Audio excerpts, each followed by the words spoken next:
Evening, everyone. Thank you for joining us here at the Caroline County School Board meeting.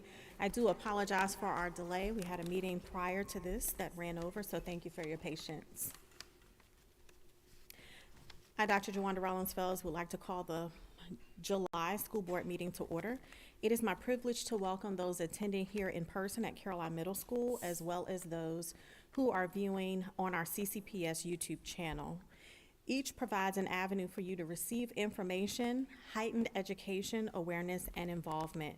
The school board is always grateful for your attendance as we continue to move our school division in a forward direction as #OneCaroline. Again, we welcome you to the school board meeting. We previously called the meeting to order, and so now at this time, I'd ask that we certify our closed session.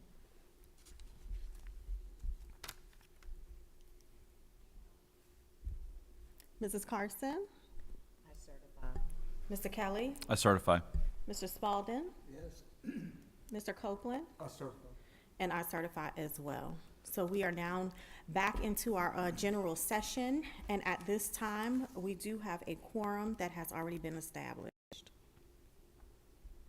We will be reconvening at the end of this meeting back into closed session, and at that time, we will take a vote on the superintendent's personnel agenda.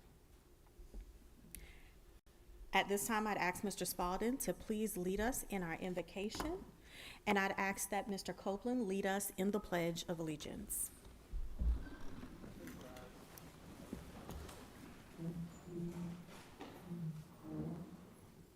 Heavenly Father, Lord, thank you again for giving us this opportunity to come tonight to do the business of our students, our faculty, and our community, and education, Lord. Be with us that we may make the right decisions to guide our people. And Lord, we ask these things in Jesus' name. Amen. Amen. Pledge allegiance to the flag of the United States of America and to the republic for which it stands, one nation, under God, indivisible, with liberty and justice for all.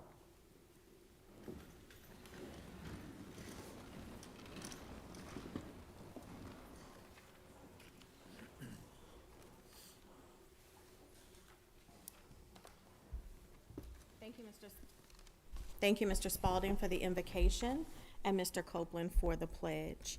At this time, the chair will entertain a motion to approve the July 11, 2022 agenda as presented. So moved. Second. The motion has been made and properly seconded. Any discussion? Hearing none, I'd ask the clerks to please call the roll.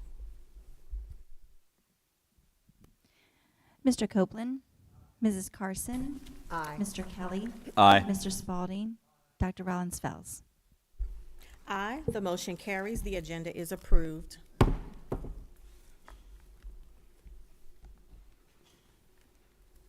We will now have our Achieve 2027, which is our new strategic plan, our update in relationship to Goal 2, our new website, and launch date.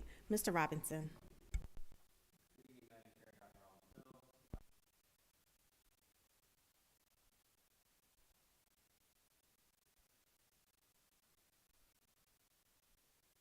The anticipated go-live date of August 8th.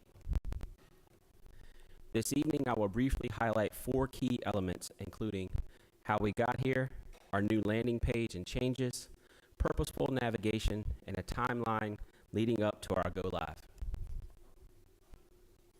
Let's take a look at how we got here thus far. In the fall of 2021, the Department of Technology and Innovation, along with the communications specialist, began working with Kidder Media to pull the website information they had built in the spring of 2021. The 3 groups met bi-weekly for several months to discuss changes, site layouts, and trainings. Throughout much of the time, Ms. Young and myself have been working to provide consistency and the most up-to-date information for school and department pages. The landing page and changes. When a user goes to ccps.us and gets to the landing page, the page is full of links to additional information that is well organized and easy to navigate. There will be a positive surfing experience compared to the navigation of the current site due to the information being found more by clicking and less scrolling. The current site involves scrolling through many posts throughout a page on the site. The new site uses tiles, which will condense information and reduce scrolling. A tile will display a title and approximately 25 words of the information. If this is something a user needs or is interested in, then they simply click on the tile to open its full contents. Teacher blog sites have also been removed because the use of our learning management system and email, coupled with our one-to-one environment, have opened up other avenues of direct communication with a student or classroom of students to include providing resources. Therefore, the use of one more piece of information to keep current, such as a blog site, has now been removed. Teachers were made aware of this in the late fall and winter of 2021, so there was ample time to remove any information they may have wished to retain. School sites are now part of the global ccps.us landing page rather than a separate entity of themselves linked to the division site. This is very helpful when it comes to editing and not having to use multiple credentials to access different sites. The next slide will provide some detail about what is meant regarding purposeful navigation. One thing to be consistent with when rolling out our new website is being purposeful in how we want our users to navigate. Meaning, are our links to various pieces of information housed in 1 to 2 places purposely steering viewers to that direction permanently? As an example, we routinely update our division calendar for various reasons. When those updates are done, all links pertaining to that calendar need to be updated. There has been instances where the calendar was linked somewhere unbeknownst to us and the wrong information was displayed on our website. By steering viewers to 1 or 2 avenues of access, updates will be more consistent regarding our links and posts. Being short and to the point with our navigation will direct users to where they desire to be and not clutter their experience with information that they are not seeking. In essence, being more purposeful in how we want the user to navigate the website will increase the duration of the viewer's visit. Finally, we will review the timeline of the planning process up until the go-live date. After our routine meetings with the vendor, Ms. Young and myself have dedicated much of May through July cleaning up the department pages through department meetings of what is necessary information and what can be removed. We also added additional pages that may have been needed, such as athletics or media centers at the secondary schools, to name a few. Throughout this time period, Ms. Young and I have routinely combed through each aspect of the website, checking for accuracy and consistent navigation. By August 1, our new strategic plan information, Achieve 2027, will be linked and completed. On August 3, postcards will be sent to the community alerting them of the new site with a go-live date of August 8. During this time, we'll be monitoring the feedback to make any adjustments should they be necessary. In closing, throughout this presentation, there have been some screenshots of the new website built into the slides. Displayed before you is a sampling collage of additional images. At this time, I will answer any questions anyone may have. Mr. Robinson, can you talk more about the postcards that are going out? Is that just for students enrolled, or is that for everyone in the county? I believe it's for the community, but I'll let Ms. Young, since she's been kind of directing that project, speak to it. Good evening. Hi, good evening. Yes, the postcard's going to go to the entire community. Wonderful. So, and that'll make sure even people outside of CCPS will get to see our site. Great, thank you. Any other questions from the board? Awesome, excited, can't wait to see it. Thank you for the work that's been done in the background. Yes, ma'am. Thank you.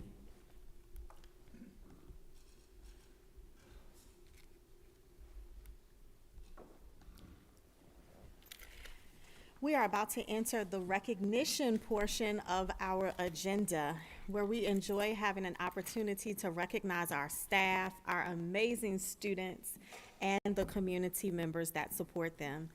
During our recognition portion, we do ask that you will remain seated until all recognitions are complete, and then we will take a pause so that anyone who needs to leave can leave at that time.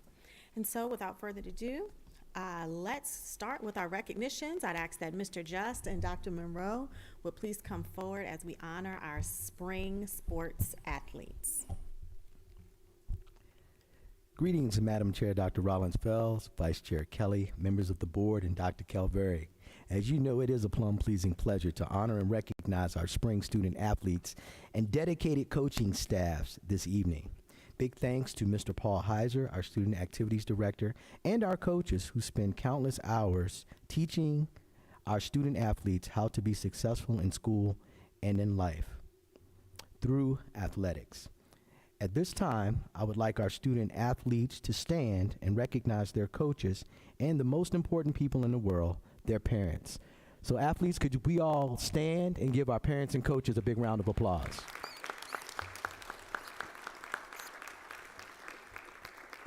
And grandparents and everyone that is supporting you. You may have a seat at this time. CCPS athletic programs have not only survived, but thrived over the past 2 years. And at this time, Mr. Just will recognize our Cavaliers.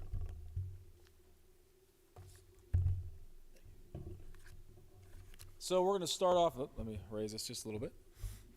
We're going to start off by recognizing track. So at this time, can I please start with having our head coach, Coach Harvey, please coming down to the stage area here. Give a round of applause.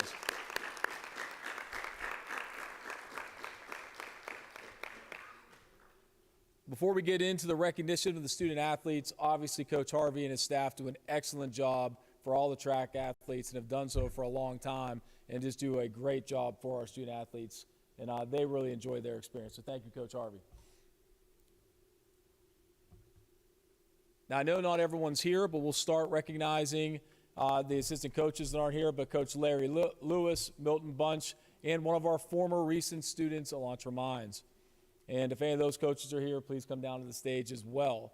But we will start with Jaden Ferguson for the Class 3 state championship, 4th place state triple jump. I was there when she did this, did an excellent job with this. So a round of applause for Jaden Ferguson.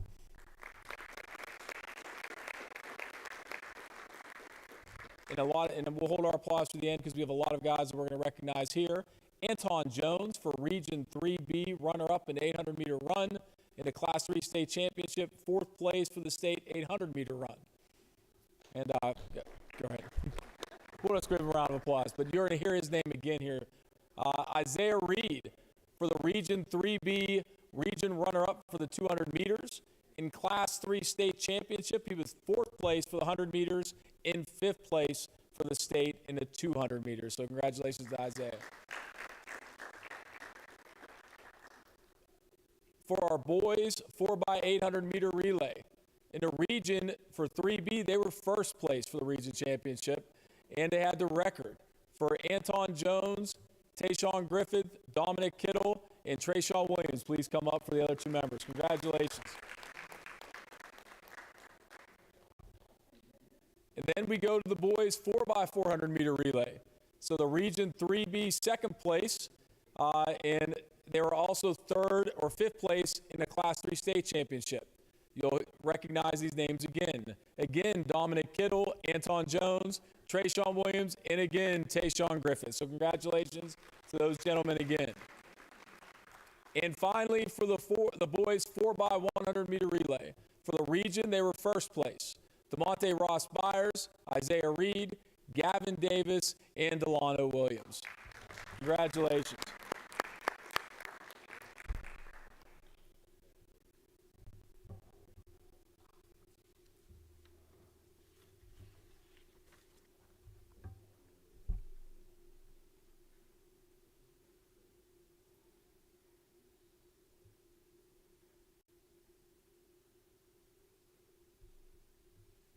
I know we're getting a picture. Congratulations to the team and to Coach Harvey.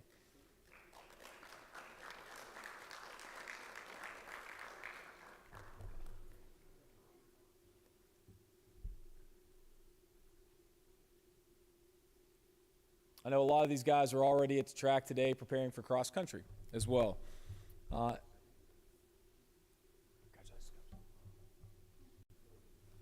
Now we're going to turn our attention to the baseball team. So at this time, can I call up the coaches led by the head varsity coach, Zach Foltz, his assistants, Kyle Cooper, Tim Casey, and Tyler Day.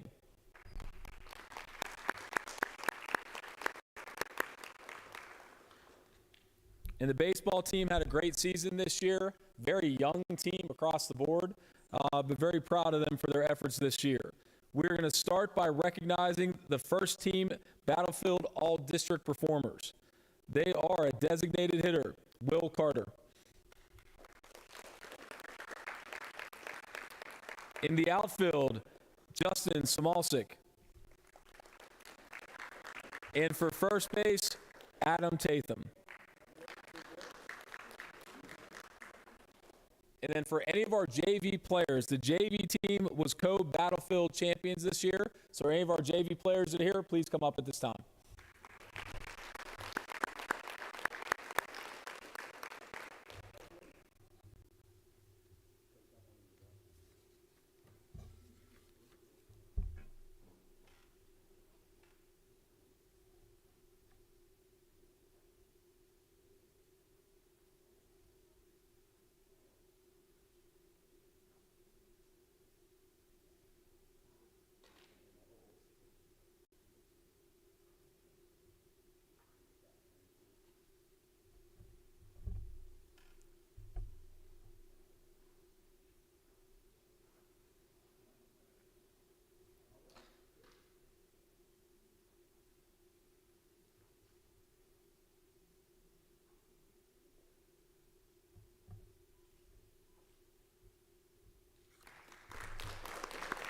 So again, congratulations to our spring sport athletes for this season.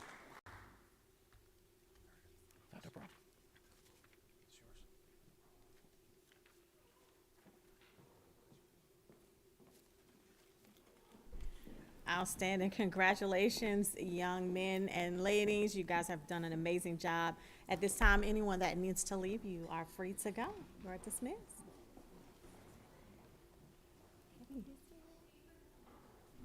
Did we miss someone?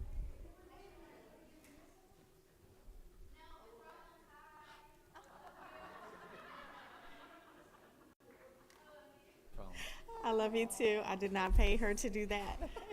That made my whole day. We can adjourn. No. That's what it's about. At this time, consent agenda. Thank you. The chair will entertain a motion to approve the consent agenda. So moved. Is there any discussion? All right, I'd ask the clerk to please call for the vote. Mr. Copeland, Mrs. Carson, Aye. Mr. Kelly, Aye. Mr. Spalding, Dr. Rollins-Fells. Aye, the motion carries. The consent agenda is approved.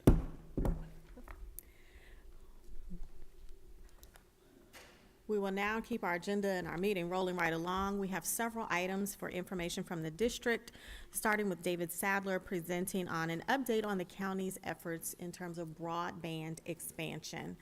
Mr. Sadler? Thank you, Dr. Fells. Thank you, board, for allowing me to just try to bring this board and as many people as we can get the word out in the community up to date on our expansion to expand broadband. So we start out with God Broadband. Well, Caroline County is committed to making the answer yes. We're doing everything possible to spread broadband throughout the county. The estimated cost of expanding broadband to all unserved citizens of the county is nearly $29 million.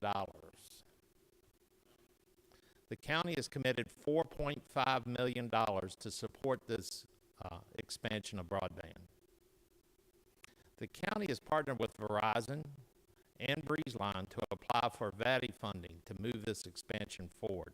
BreezeLine has pledged $11.6 million. Verizon, $4.6 million. Caroline will apply in August of 2022 to the DHCD for a grant to cover the remaining $8.2 million and bring service to all unserved addresses in our county. Every address in Caroline will have an available connection to the internet. Now, another side of that is Caroline is also committed to broadband equity, and we need your help to get the word out. The FCC has introduced a program called the ACP program, or the Affordable Connectivity Program, which helps households connect.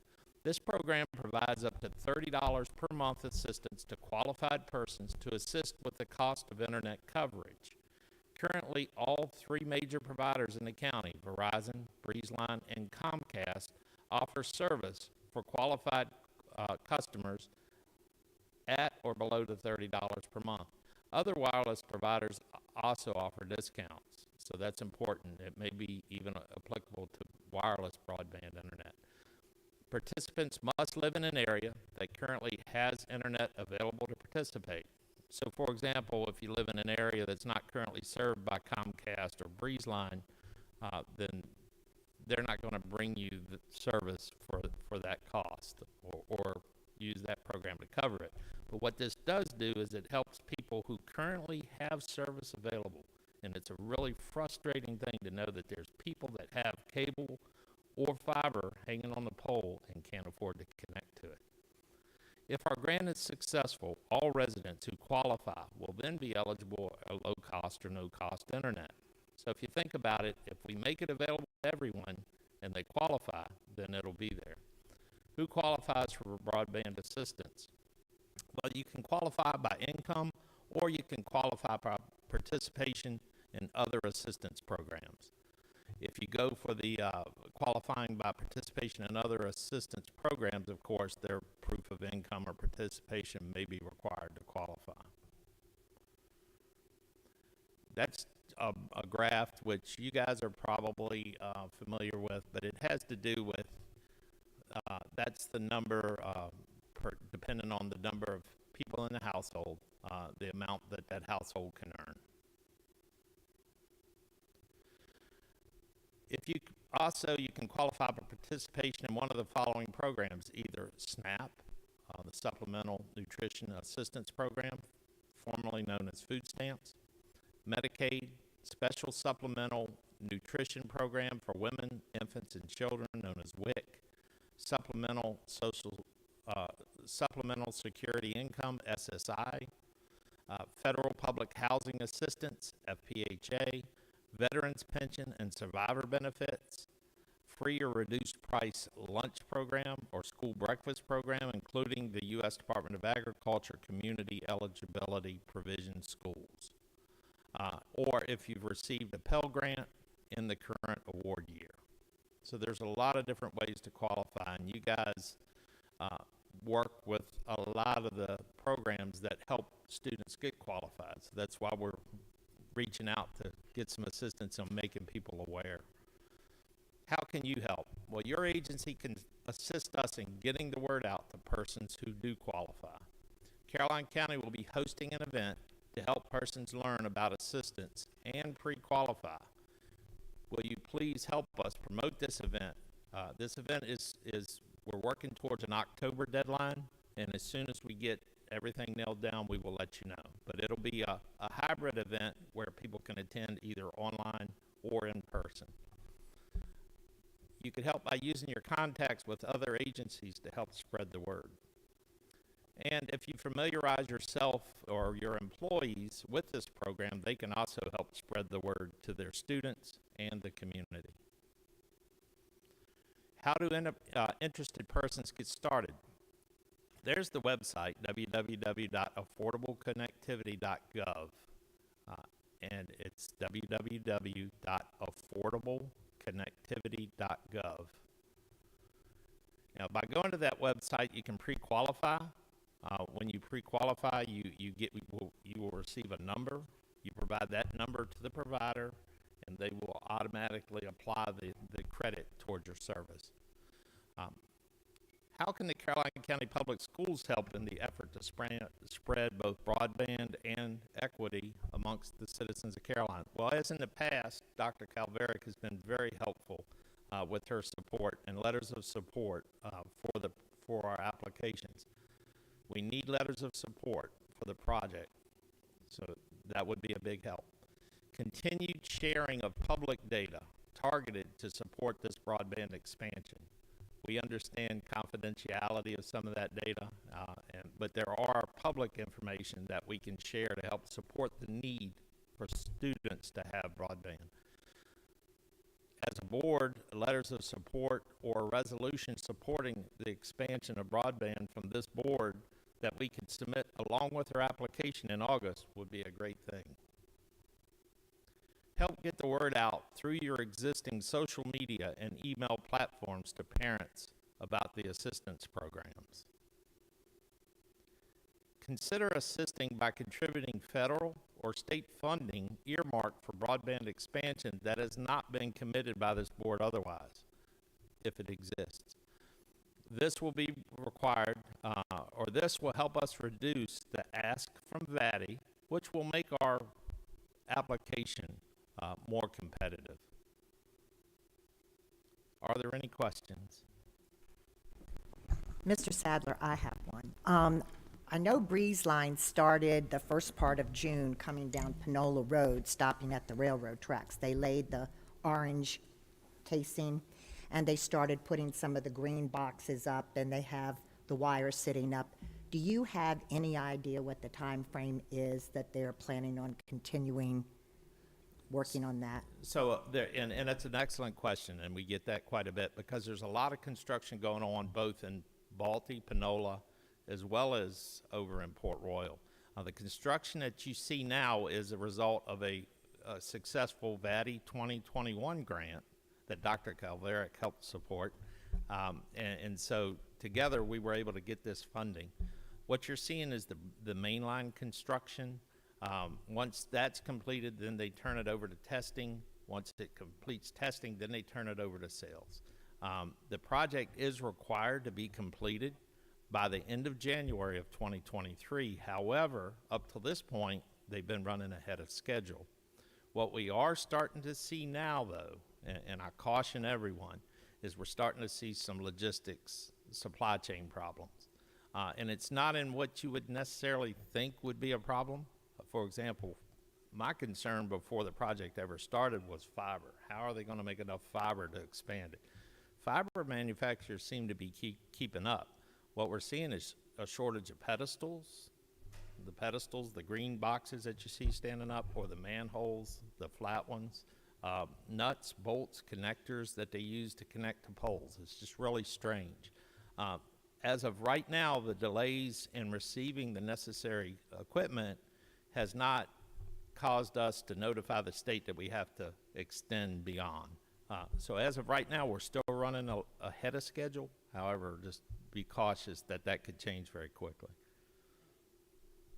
I have a question.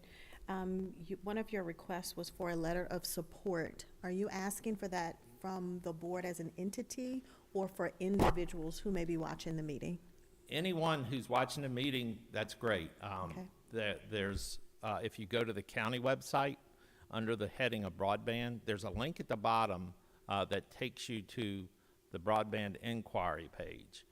We do want to try to encourage people to use that particular spot to ask questions about both the construction that's going on now, as well as, you know, the progress of this 2023 grant, because that comes to the right place. What we're trying to do is eliminate some of the disinformation that we see sometimes on social media, and it leads to people expecting more than it's actually going to happen. So if you Well, go you know, to that, if it's on social media, it's true. yes. You know, okay. So if they go to the county broadband, county website, broadband heading, at the bottom of that page, there's a broadband inquiry. And I get those requests directly, and I'll do my best to answer them based on the most up-to-date information that we have. Now, letters of support from the community, big help. If you go to that web page, you can either submit the request right in the inquiry page, or you can email them to broadband@carolinecountyva.gov. Either way, we will submit all of the letters that we get of support along with our application in August. Now, as Dr. Calveric does an excellent job every year of giving education's view and a viewpoint of expanding broadband, continue that if possible. She's done a great job. She's been in there with us every year, whether we were successful or not. We appreciate the continued support of the schools in allowing Joey Robinson to be on our Broadband Advisory Committee. And so that's been a huge help. A resolution by this board in support of it would be more than helpful. So I know that we're kind of running short on time, but anything and all, the more data that we can submit with that application, the better. Because both Verizon and BreezeLine, we went through an RFP process and chose Verizon as the partner west of 95 and BreezeLine east of 95. But because both of those partners have increased their contributions so much over last year, we think this is a year that it's going to happen. So anything that we can do to help us get across the line, we know and understand that students need to connect, citizens need to connect, telehealth. There's just so many reasons, and they were all brought to the forefront by the pandemic. So this is our chance, I think, to get it done. Outstanding. Yes. Okay. Are you willing to turn that into an action item? Yes. Okay. In the form of a motion? I move that this board create a resolution to support broadband expansion in Caroline County. Second. Okay, the motion has been made and properly second. Mr. Copeland with the motion, Mr. Kelly with the second. Any discussion from the board? Okay. Hearing none, we can take a vote on that. Mrs. Carson? Aye. Mr. Kelly? Aye. Mr. Copeland? Aye. Mr. Spalding? Dr. Rollins-Fells? Aye, so the motion carries. We will have our clerks draft a resolution along with the superintendent. And then I had another question. I'm going to defer to Dr. Calveric about the requirements for the assistance. I first would like to start just by thanking you for being with us today for this robust update. It's very nice to work collaboratively, and we know that Mr. Robinson brings back information, but it's good to see your face in our meeting, Mr. Sadler, so welcome. I do have a question that Dr. Rollins-Fells and I both picked up on, specific to the slide that is titled Qualify by Participation in One of the Following, and this is for broadband assistance. The second from the bottom bullet states that if you are free and reduced price school lunch program or school breakfast program, including U.S. Department of Agriculture community eligibility provision schools, our whole county for this coming year and the past year are CEP eligible. So am I hearing you correctly in saying that every single school-based household under that bullet item would be eligible for the $30 aspect? I was, I'm sorry, I was aware that was the case here, and that is a good question. Again, if they go to that website and enter the information, then it's very possible that this would be available to everyone. Is that something that you would be willing to follow up with your resources and notify us, and then we could work in tandem to develop some sort of publication that could go out? Many of our households would not necessarily recognize the term CEP or community eligibility provision. They know that they're getting free breakfast and free lunch, but they don't necessarily tie it to CEP. And we will certainly do that. Okay. I can follow up. Again, both or all three of the providers have their expert on staff as far as who qualifies and who doesn't. That would be much more qualified to answer that type of question. But and it would also be addressed on that website. So Okay, well, I will possibly ask Mr. Robinson and Ms. Young, our communications and community engagement specialists, to work with you, get those answers, and then hopefully we can generate some additional excitement and usage. it's really good to see Mr. Robinson face to face too, because we've been talking for quite a while. The broadband committee has been meeting by Zoom. So Right. this is really a first for us as well. So Wonderful. Well, thank you so much. thank you.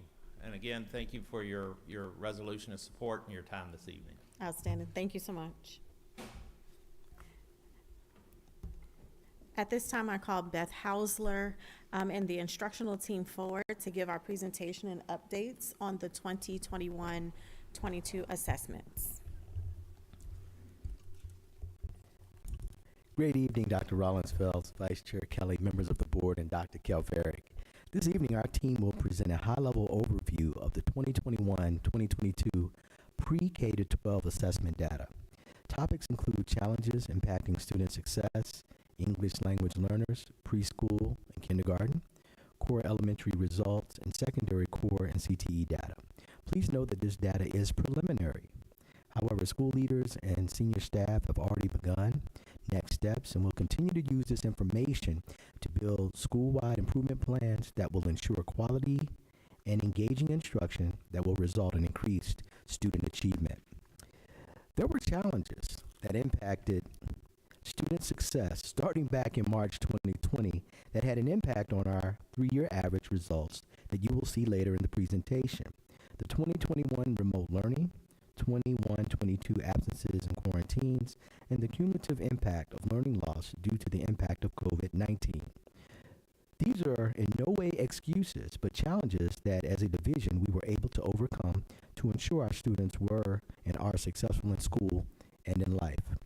Later in the presentation, I will highlight Lewis and Clark, Bowling Green Elementary, and Madison Elementary School, while Dr. Reed, Director of Secondary Instruction, will share data and next steps for Caroline Middle School and Caroline High School. But let's begin with a division overview from Beth Hausler, our Coordinator of Assessment and Reporting.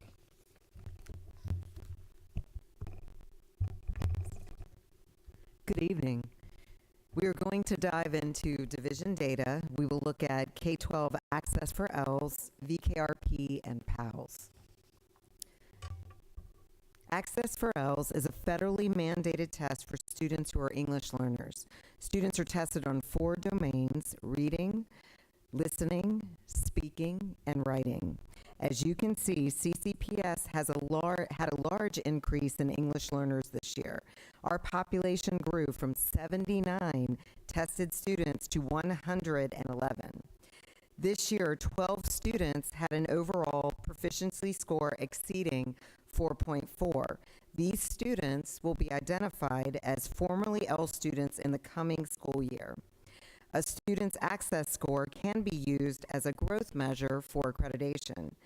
If an ELS student fails the reading test but shows growth, then their test is considered a pass in the area of reading achievement.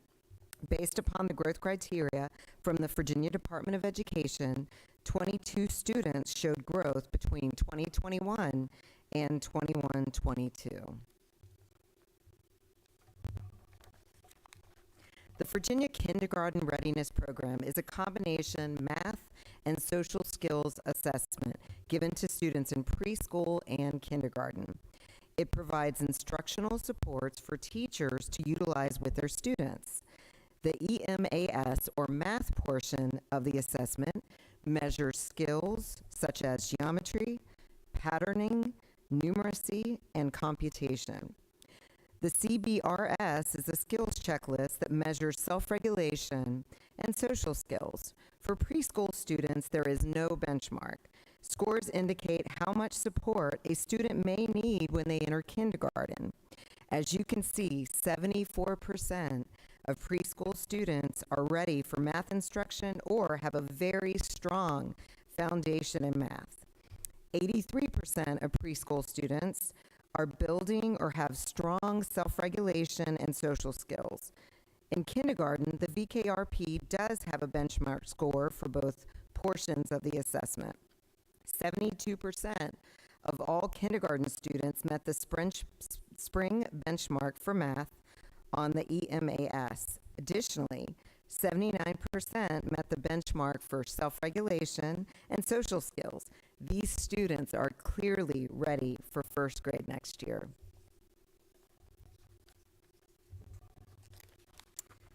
PALS, the Phonological Literacy Screener, was administered to all students in preschool, kindergarten, grade 1 and 2 in the fall, mid-year, and in the spring.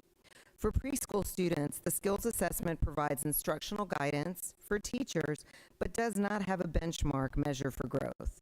For students in kindergarten, first grade, and second grade, there is a benchmark that students must meet in the fall and in the spring. This benchmark score is not the same for each grade. As you can see from the comparison of fall and spring data, a larger percentage of students met the more rigorous spring benchmark than in the fall. In kindergarten, the percentage of students meeting the benchmark increased from 73 to 76%. Similarly, in first grade, the percentage increased from 51 to 57%. Finally, in second grade, 60% of students met the spring benchmark, an increase from the fall percentage of 53%. Math and reading growth for grades 3 through 8.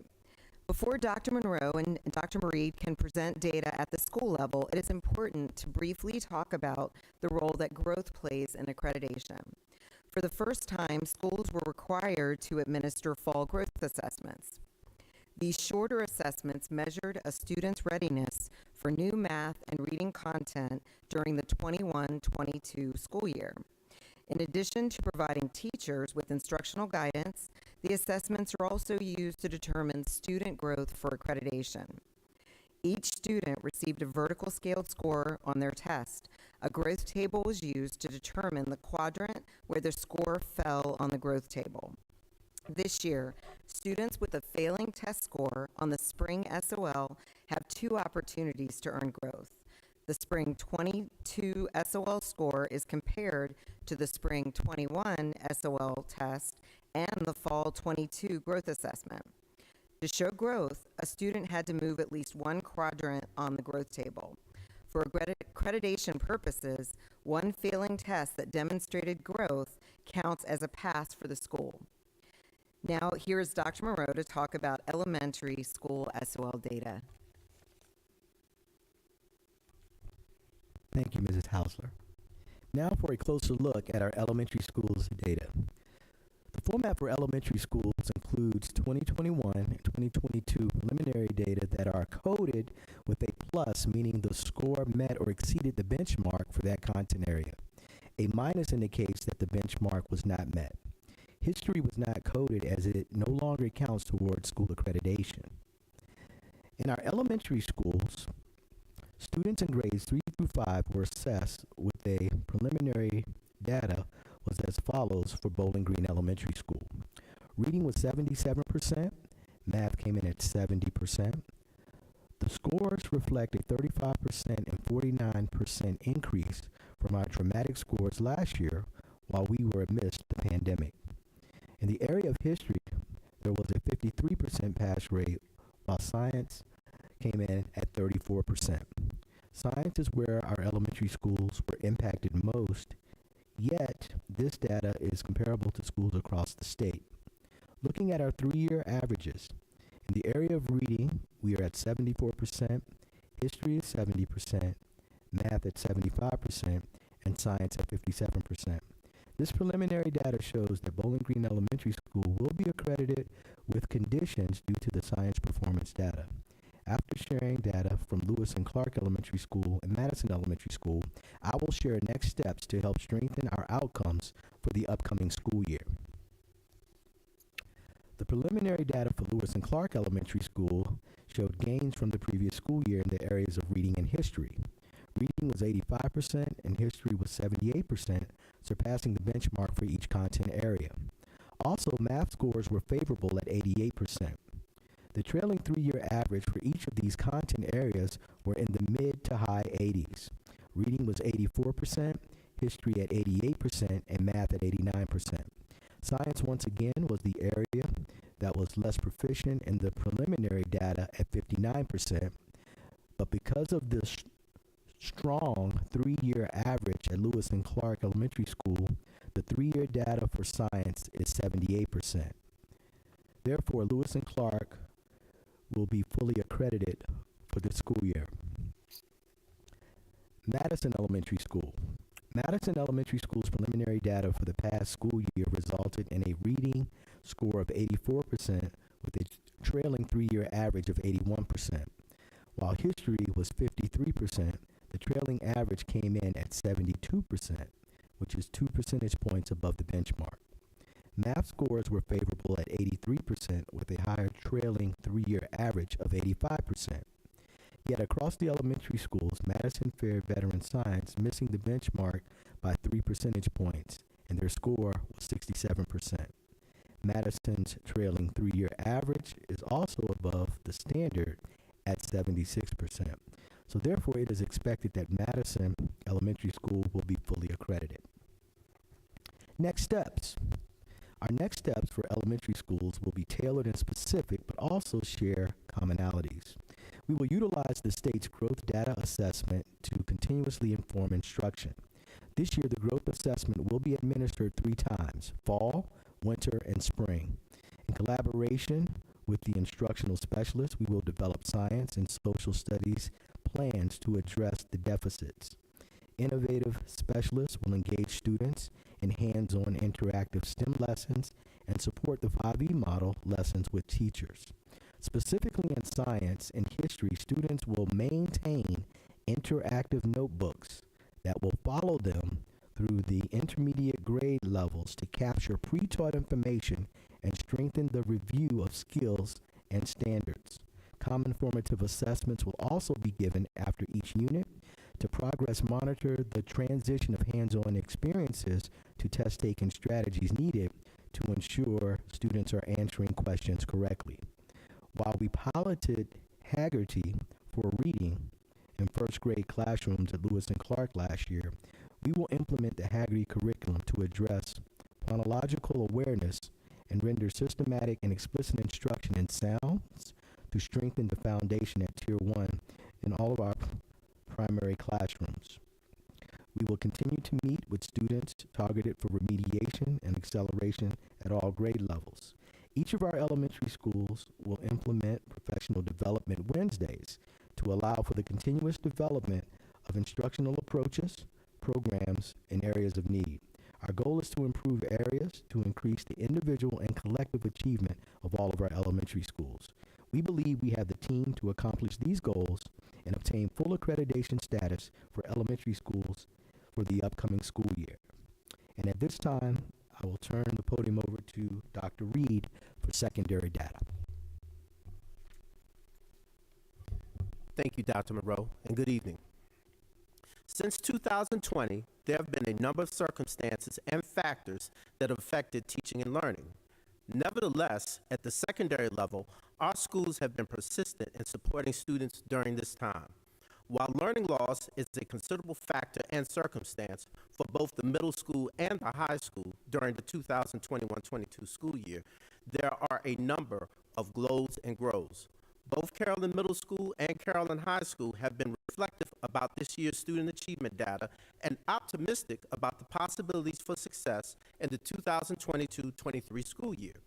Moreover, our teachers, teacher leaders, and administrators have been proactive in planning to address the opportunities for growth in the coming school year. Let's start with a look at Carrollton Middle School. The benchmark for English language arts is 75%, which consists of 8th grade writing results combined with 6th, 7th, and 8th grade reading scores. The benchmarks for science and math are 70%. History is no longer used for state accreditation. This year, Carrollton Middle School had an overall pass rate of 66% in English, 66% in math, 58% in history, and 47% in science. However, the 3-year averages were higher. English was 69%, math was 72%, history was 72%, and science was 67%. This data will serve as information for how we direct our efforts at Carrollton Middle School. This year, Carrollton Middle School will have a strong focus on improving instruction through professional development during the 2022-23 school year. The Carrollton Middle School administrative team will have a laser-like focus on monitoring instruction and providing timely feedback. To add, in response to learning loss, an enrichment and intervention block will work to support targeted and identified students throughout the course of the year. The Eagle University will provide differentiated professional development to teachers. As an extension of this, the teaching staff at Carrollton Middle School will receive continuous and ongoing professional development on Kagan structures and faculty and department meetings to enhance engagement and deeper learning in all core areas. Through ongoing, strategically planned professional development that is monitored through classroom observations, timely feedback, and student academic performance, we are confident that we will see increased student achievement outcomes during the 2022-23 school year. Moreover, Carolyn Middle School will reinforce behavioral expectations regarding cell phones and transitions, as well as recognizing positive behavior.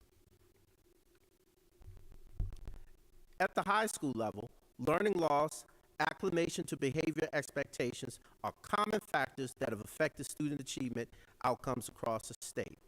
Carrollton County Public Schools is fortunate to have diligent teachers and administrators at our high school that have been committed to addressing the academic, behavior, and social emotional needs of students during the 2021-22 school year. We look forward to the success that the high school will see in the 2022-23 school year. Let's begin with CTE data. At Carrollton High School, the Workplace Readiness Assessment was given to 326 students through 13 teachers. Overall, 9th and 10th grade scored a combined pass rate of 52%, which is 5% higher than the overall performance of all students in the previous year. The WISE assessment is mostly administered to students in economics and personal finance classes. The overall pass rate for the WISE assessment was 73%. Notably, the overall pass rate increased by 9%, with students with disabilities increasing by 11%. Students who pass either exam earn their industry credential for graduation. This can be earned several ways, which includes industry certification, a work-based learning opportunity, or an AP or dual enrollment class. Carrollton High School also had the following outcomes for industry certification tests. 69% of our students passed the nurse's aid test. 100% of our students passed the cosmetology test, and 28% of the students who took the automotive test passed.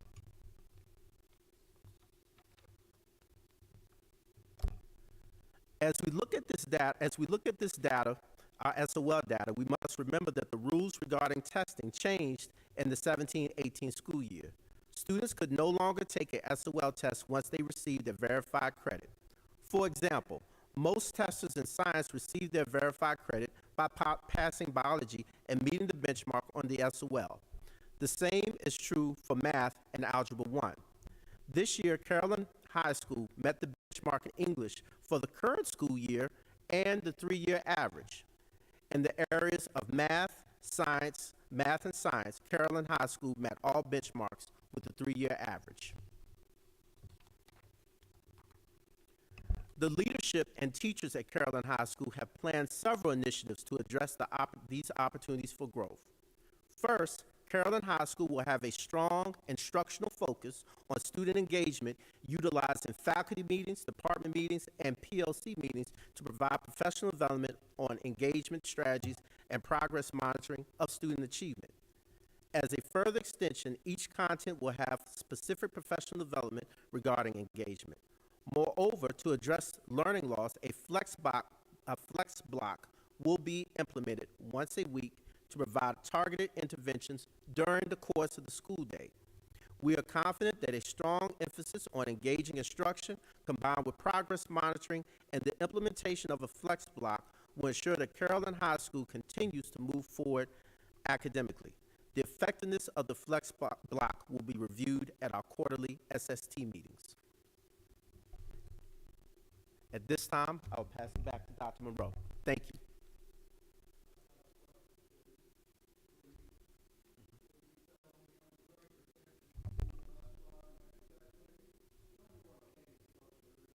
Kagan structure, yes, Kagan structure.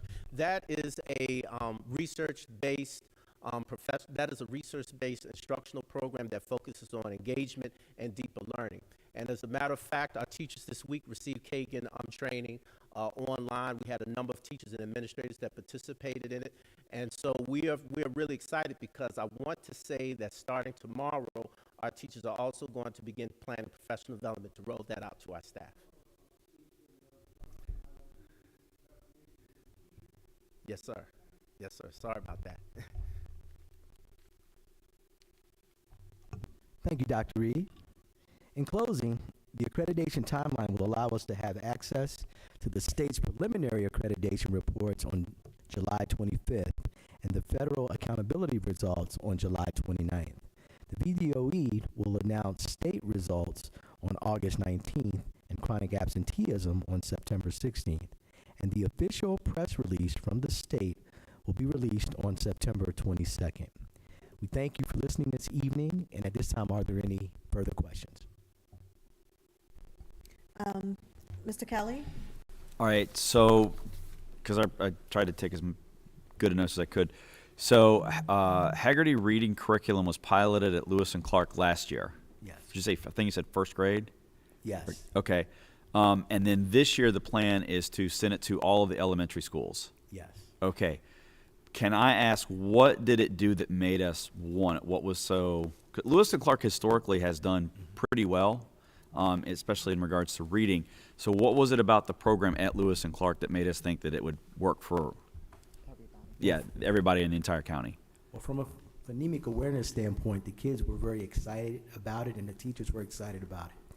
What they understood was that letter recognition and kind of going back to kind of maybe when we were coming through, being able to sound out letters and know letter sounds is something that the science has said is very important in order for students to learn how to read and for word recognition. So at that point, we noticed that there was an increase in student performance and fluency, and our students actually performed better. And our teachers were really excited about it.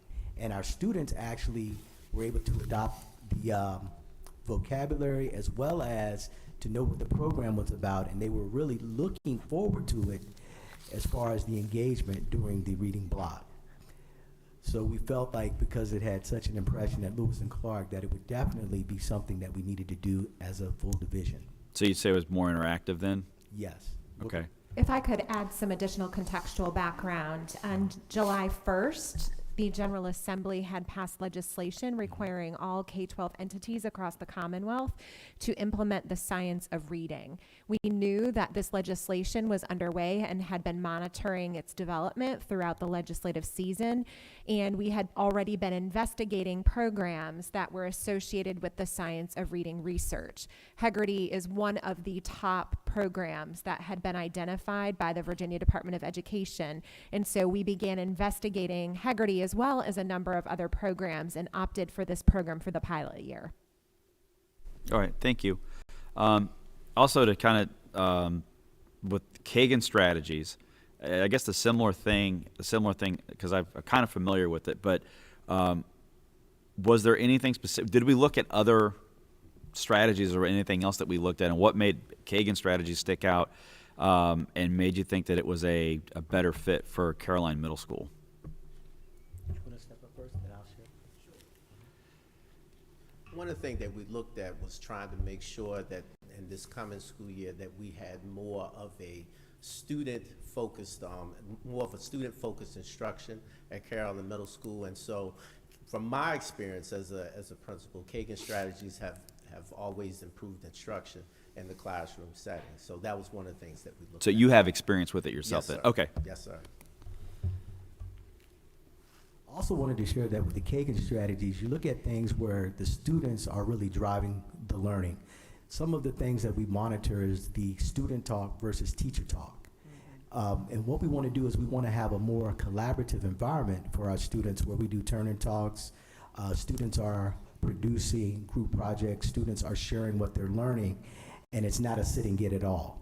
So with our Kagan strategies, it's numerous ways for teachers to allow students to engage so that students are really driving their instruction.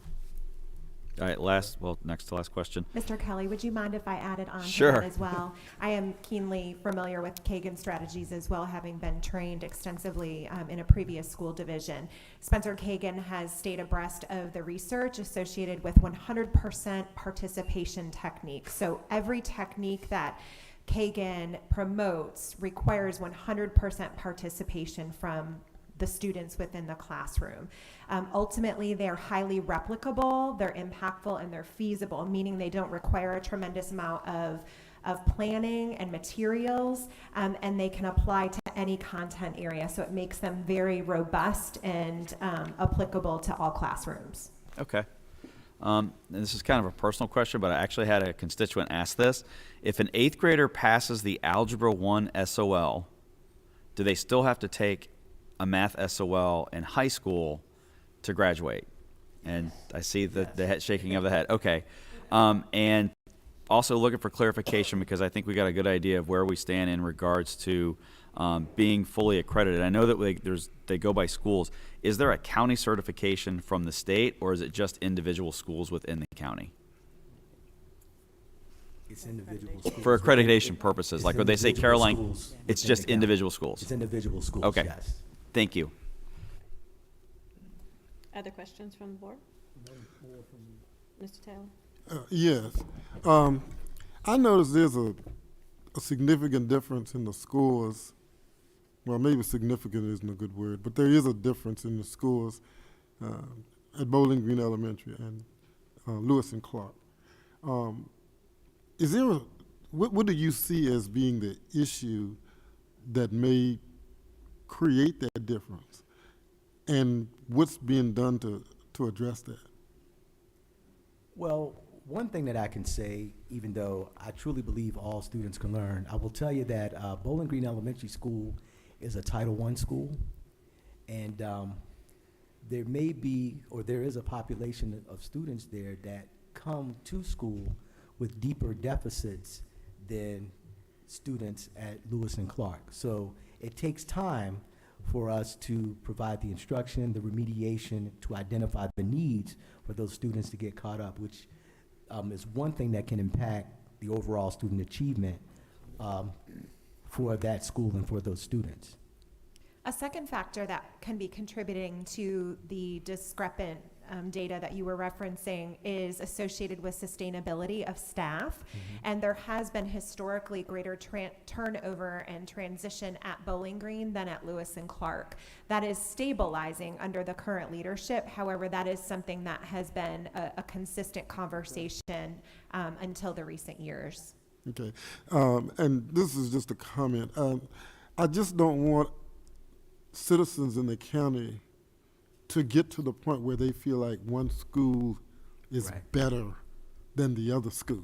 Because then, you'll have that case where parents will say, well, I want my student to go to Lewis and Clark. And we need to avoid that at all costs, because we decide where students go based on where they live. I believe it's the way it's done. Right. And we just don't want to get into a position where it seems that one school is a higher performing school than the other. Well, Mr. Taylor, I just want to let you know that we've already begun planning and remediation and actually identifying students and looking at student performance by question to already start some remediation. We even have pop-ups this summer as one strategy to help with reading. So please note that we have already begun planning. We've already identified students. We've already have begun building some strategies to address the deficits at all of our schools, but specifically at Bowling Green Elementary School. And we also want to put in a shameless plug for preschool and kindergarten registration. If you believe you may be eligible for preschool, please reach out to either Bowling Green or central office and request to speak to the Director of Federal Programs, Andrea Ross. She will support you in your investigative process to determine if preschool is a factor that would align with your economic circumstance and your child's level of readiness. So please be sure to register. Are there any other questions from the board? All right, hearing none, thank you for the update. We know that there's a lot of work to be done. I do have a question. Would we consider this year as a baseline, not to say that we're done with COVID, but in establishing some new sense of norm from a data disaggregation standpoint? Yes. Good, We will. okay. And, down the road, you'll hear that we'll also establish that on our new website, and Mr. Robinson and Ms. Young spoke to as well, because we'll have a metrics that is specific to student achievement. Outstanding. Thank you so much. And that will conclude our update on our assessment data. Thank you, instructional team.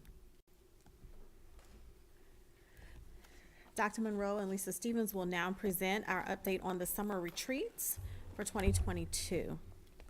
Great. Madam Chair, Dr. Rollins-Fells, Vice Chair Kelly, members of the board, and Dr. Calveric. This evening, Mrs. Stevens and I will bring you highlights from our summer learning retreats. We will spotlight retreat objectives at the administrative retreat, the leadership retreat, and post-survey themes. As we look at our retreat objectives for the summer, our objectives were to set the strategic direction of our organization, to nurture relationships between and among team members, and to learn, refine, and deepen skills and practices, all that are aligned to our new strategic plan, Achieve 2027, all things with excellence. So at this time, I turn the microphone over to Lisa Stevens, who will highlight the administrative retreat.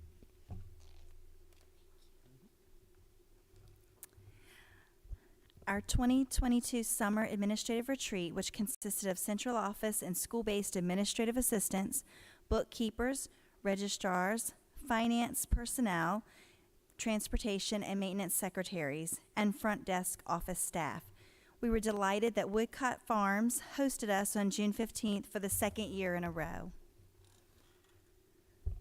I provided each of you a copy of the summer retreat program agenda that helped streamline our day and kept us focused and engaged. With the refreshing lemon theme, we were able to capture the warmth of summer and thread that throughout our day with a host of lemon snacks, lemonade, and of course lemon sours, which I've attached to your agenda for your enjoyment and to see if you're going to have a pucker face when you eat it. We began the morning with Dr. Calveric, with Dr. Moreau's Assistant Superintendent, giving us a glimpse of our new strategic plan, Achieve 2027, and the process in which it evolved. We then broke into small groups and participated in rotations led by our fantastic leadership team, teaching and learning, relationships, health and safety, and talent management. This gave our office personnel time to understand the 4 overarching goals of the plan as it relates to their work environment. This is just a quick glance at one of the session topics, how to keep our zest at work, that was provided by Ms. Haley, Director of Elementary Education, and Dr. Reed, Director of Secondary Education. They shared 4 quick supports to keeping our zest and managing interruptions through identifying, time savers, recovery, and making a plan. After the morning session and a wonderful lunch from our local Team Carolina Barbecue, we began our afternoon session with Superintendent Dr. Sarah Calveric. She opened the second half of the day with a look at work style preferences. She provided an activity that matched quite nicely with our theme. She gave the attendees time to identify their strengths and weaknesses and determine their work style preferences. Are you a grape, orange, banana, or a melon? Why is all this important? It helps us to increase patience, tolerance, productivity, understanding, empathy, effectiveness, and communication in our workplace. This provided an excellent segue into our afternoon breakout sessions that focused on the 8 dimensions of wellness: physical, social, emotional, environmental, spiritual, financial, intellectual, and vocational. Due to time limitations, only 4 of the wellness dimensions were chosen by our support staff, and they had the opportunity to attend each rotation to get a greater understanding of that dimension. These are just a few pictures of our day, and on behalf of the administrative support team, I would like to say thank you to our senior leadership team and to Dr. Calveric for allowing us to have this retreat each summer. We value the opportunity to have a full day to learn more about our division, the new strategic plan, and our continued mission and vision for CCPS. Dr. Monroe will now return to the podium to give highlights of the 2022 Summer Leadership Retreat. Thank you, Mrs. Stevens. The CCPS Leadership Retreat, Leading with Impact, was a huge success. We launched our new strategic plan, Achieve 2027, with our leaders through engaging activities with a focus on Goal 1, teaching and learning, with strategies on student engagement versus compliance and quality feedback for teachers and for students. Goal 2, relationships, developing a sense of belonging and productive struggle. Goal 3, health and safety, positive behaviors and supports. And Goal 4, talent management, that included the new VDOE teacher performance standards and quality feedback for all employees. We opened the retreat with mission, vision, and core values, and implementing all things with excellence, our new strategic plan, Achieve 2027, as we will engage all families and connect with our students and employees by valuing safety, unity, collaboration, engagement, empathy, and diversity, which will empower a community of lifelong learners to be 3E ready, enrolled, enlisted, and employed. We would like to give a big thank you to our proud superintendent of Caroline County Public Schools, Dr. Calveric, who opened each session with a hands-on activity that teachers can use as an engagement strategy in their classrooms. Quiz Trade for Goal 1, teaching and learning, the DICE Dialogue for Goal 2, relationships, Inner Outer Circle for Goal 3, health and safety, and the Jenga for Goal 4, talent management. The activities have been duplicated for Teacher Work Week for building leaders to present Achieve 2027 to all teachers and staff. We kicked off day 1 with Goal 2, relationships, because we have to know each other and our students to know how to best teach each other and our students. Our focus was creating a sense of belonging and pulling out the welcome mat for all students and families to ensure everyone feels safe, valued, empowered, educated, and respected, even if you make a mistake. These themes were aligned and reinforced by our opening speaker, Joanna Lohman, a professional athlete for 16 years who has utilized her platform to impact people around the world. She is a professional international speaker and has helped individuals and groups find their cool by living an authentic life based around deep-rooted acceptance and discovering a comfort in your own skin. She covered teacher-student partnerships, student-led learning, and productive struggle, thus showing us ways to raise tomorrow's champions. And we even had a lot of fun as she even got Mr. Robinson to do the shimmy. We're still laughing about that. After lunch, it was all about the core of what we do in Caroline County, and that is teaching and learning. Dr. Reed and Mrs. Haley engaged us in curriculum and instruction, as well as the CNI team. And they were phenomenal modeling engagement strategies across all content areas. Our content specialists led breakout groups in English language arts, math, science, and social studies to set the stage to plan, teach, and learn through rigor, relevance, and relationships, which will be one of our themes for the 2022-2023 instructional school year. Day 2 started off with a bang with talent management activities that had us all using the 5 C's: communication, collaboration, critical and creative thinking, while showing our citizenship through employee value proposition, or EVP, meaning what your school, department, or division can offer its employees for the value they bring.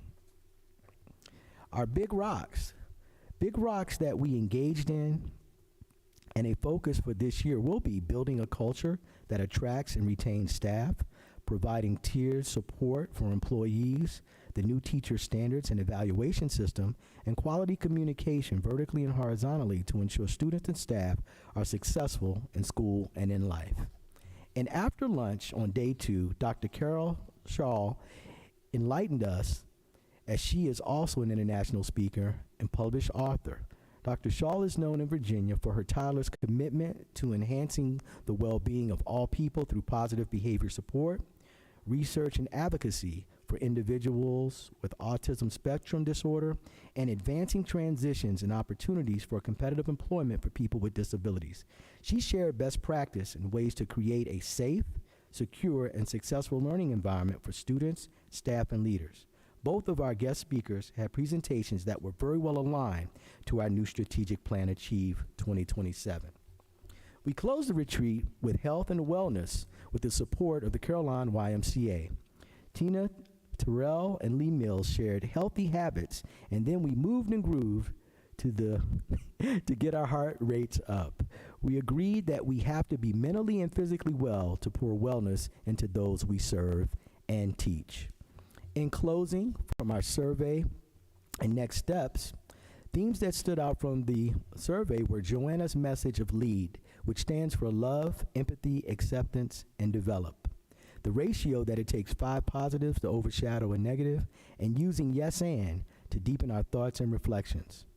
We will make it a non-negotiable to engage families by creating a sense of belonging, while internally building an engagement framework and activities to immerse support of Achieve 2027. This includes creating a culture that builds and retains staff through valuing what each person brings to the success of Caroline County Public Schools.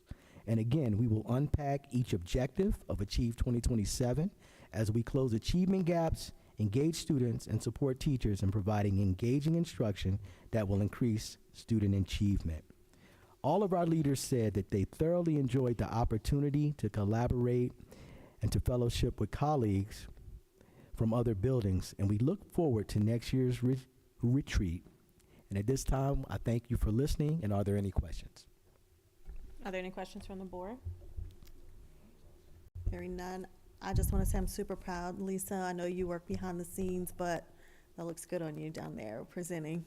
And Joanna is a family friend, and so I know she is awesome, and I'm so sorry that I missed her being local. So I know you guys had a good time. Thank you. At this time, we'll have Ms. Foster come forward with our recruiting and staffing update. I am so sorry, Ms. Foster. Dr. Reed is going to have our Eagle Focus 2023. Excuse me, Dr. Reed.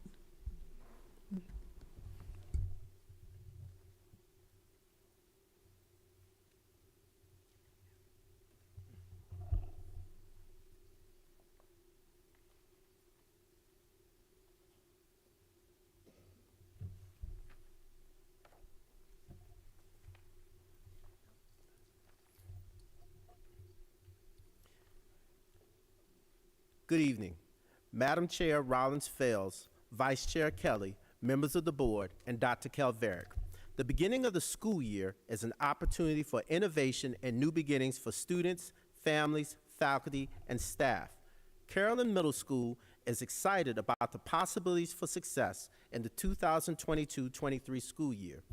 This evening, we would like to outline some of the new initiatives that are being planned by the Caroline Middle School administrative team, teacher leaders, and stakeholders that will support students, build capacity in staff, and ensure overall success for Caroline Middle School in the 2022-23 school year. Good evening. The Caroline Middle School administrative team has been working diligently to build the capacity of staff, support students, and ensure success for all stakeholders in the 22-23 school year. This year, Caroline Middle School welcomes 2 new school administrators, Dr. Jamie Harnden and Mr. Brian Conlon. At the same time, Caroline Middle School will work to build the capacity of staff to ensure that students receive the best learning experiences possible. Moreover, Caroline Middle School will seek to develop teachers as leaders in critical initiatives this school year. To support teachers and ensure overall success for students, Caroline Middle School will work to not only enhance the learning experiences of students, but teachers as well. As a continuous learning environment for students and teachers, Caroline Middle School will grow while learning to ultimately thrive, as our 22-23 theme says, grow, learn, thrive, in the 22-23 school year. This evening's presentation will focus on 5 key initiatives: an EIB block, or enrichment and intervention block, advisory is about the same, Eagle University, Kagan Learning, behavior expectations, and community engagement. As a school, Caroline Middle School will seek to address learning loss as well as provide enrichment and engagement and social emotional learning to students. Each Monday and Friday, students will receive social emotional lessons from our staff that align with our VTSS practices and Panorama survey data disaggregated by our counseling teams. On Tuesday, Wednesday, and Thursday, identified students will receive interventions in math and reading. Students who are not identified for intervention will receive enrichment and extension activities by way of IXL Math on Tuesdays. Wednesdays will be a reading day with accountability structures put in place, and IXL Science on Thursdays. Thank you, Mrs. Griggs. Ongoing professional development is a cornerstone of improving instruction for the purpose of supporting students and increasing academic outcomes. The Eagle University is intended to provide professional development opportunities to Carolyn Middle School staff. The Eagle University will consist of differentiated professional development opportunities that are designed to support Carolyn Middle School teachers in various areas. Each PD opportunity will require teachers to attend 6 sessions once a month for 7 months. Each session will last approximately 1.5 hours. In addition, Carolyn Middle School teacher leaders will facilitate these professional development opportunities with the support of external stakeholders. We believe that this learning opportunity will build capacity in our staff members and ultimately support teaching and learning. Moreover, the Eagle University will seek to develop teacher leadership to facilitate sustainable outcomes for students and Carolyn Middle School staff. At this time, Mr. Conlon will extend on our Kagan structures. Good evening. Seem to have a popular topic tonight. The implementation of engaging strategies has been a critical focus for Caroline County Public Schools. Kagan structures are instructional strategies designed to promote cooperation and communication in the classroom, boost student confidence, and retain their interest in classroom interaction. During the summer, Caroline Middle School staff participated in a Kagan professional development. Teacher leaders will now work with CMS administrative team to plan for monthly professional developments. The implementation of engaging strategies, including Kagan, will be a major focus of Caroline Middle School faculty and department meetings. This professional development will work to improve instruction at Caroline Middle School. In addition, CMS leaders, specialists, and division leaders will observe classes with a focus on the implementation of Kagan and engaging strategies in the classroom. Thank you.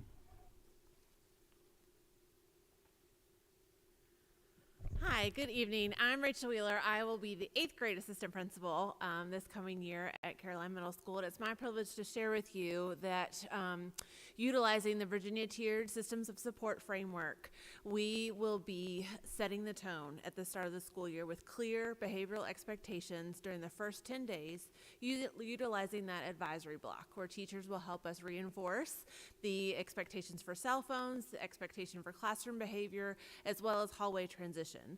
The administrative team will further that discussion through grade level meetings and, as needed, grade level chats with certain students. We also are going to encourage the participation of positive referrals. This has been a great attribute this year, where teachers can submit a referral for catching a student being good, going above and beyond, doing the right thing. And we as the administrators have the privilege to pull them in, compliment them on the referral, make a positive phone call home to a parent or guardian, and then give them a reward of their choice, which they seem to like that part the most. So thank you. And now for my other colleague, Dr. Harnden, for community engagement. Good evening. Community engagement is a critical component of the student and school success and is a vital element of the CCPS Achieve 2027. This year, the instructional leadership team will identify recognition for student achievement, behavior, and attendance.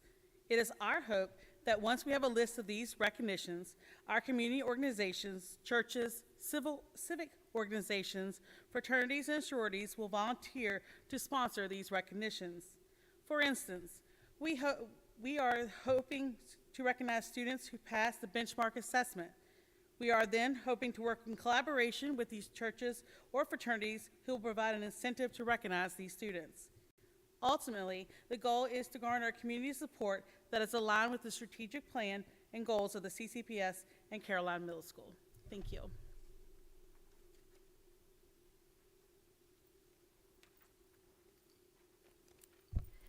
Thank you for hearing our presentation this evening, and at this time, we would like to answer any questions that the board may have about any of our 5 initiatives. Are there any questions from the board? Mr. Kelly?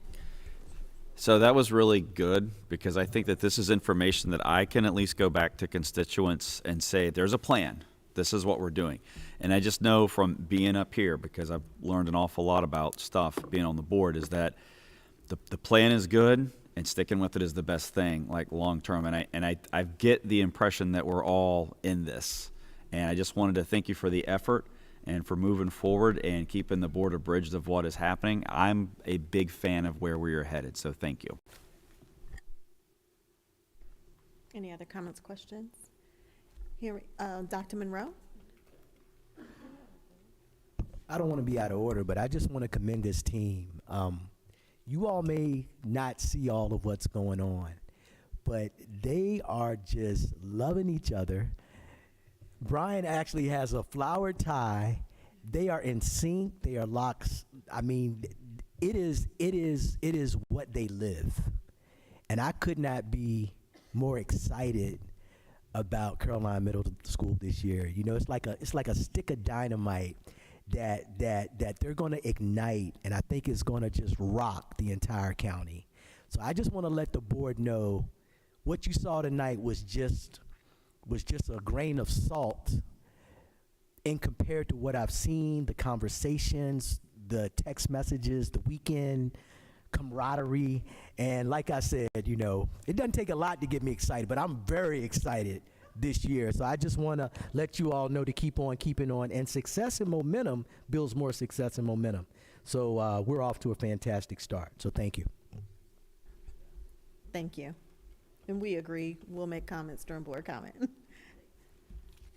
Thank you all, and thank you for the continuous support and allowing some autonomy, but also being there to kind of lift up our ideas and elevate them to the next level to all of you. Outstanding. Thank you so much. Now at this time, we'll have Mrs. Foster come with our 2022-23 recruiting and staffing updates, followed by our teacher performance and evaluation system. So we'll do them in that order. Thank you very much, and good evening, Madam Chair, Dr. Rollins-Fells, Vice Chair Kelly, members of the board, Dr. Calveric, and community members. This evening, I will provide you with a brief overview of what is being done in Caroline County Public Schools associated with recruitment and retention. This evening, I will provide a recruitment update from our last presentation in April, information on retention strategies, and next steps. First, I will provide you with a vacancy update by location.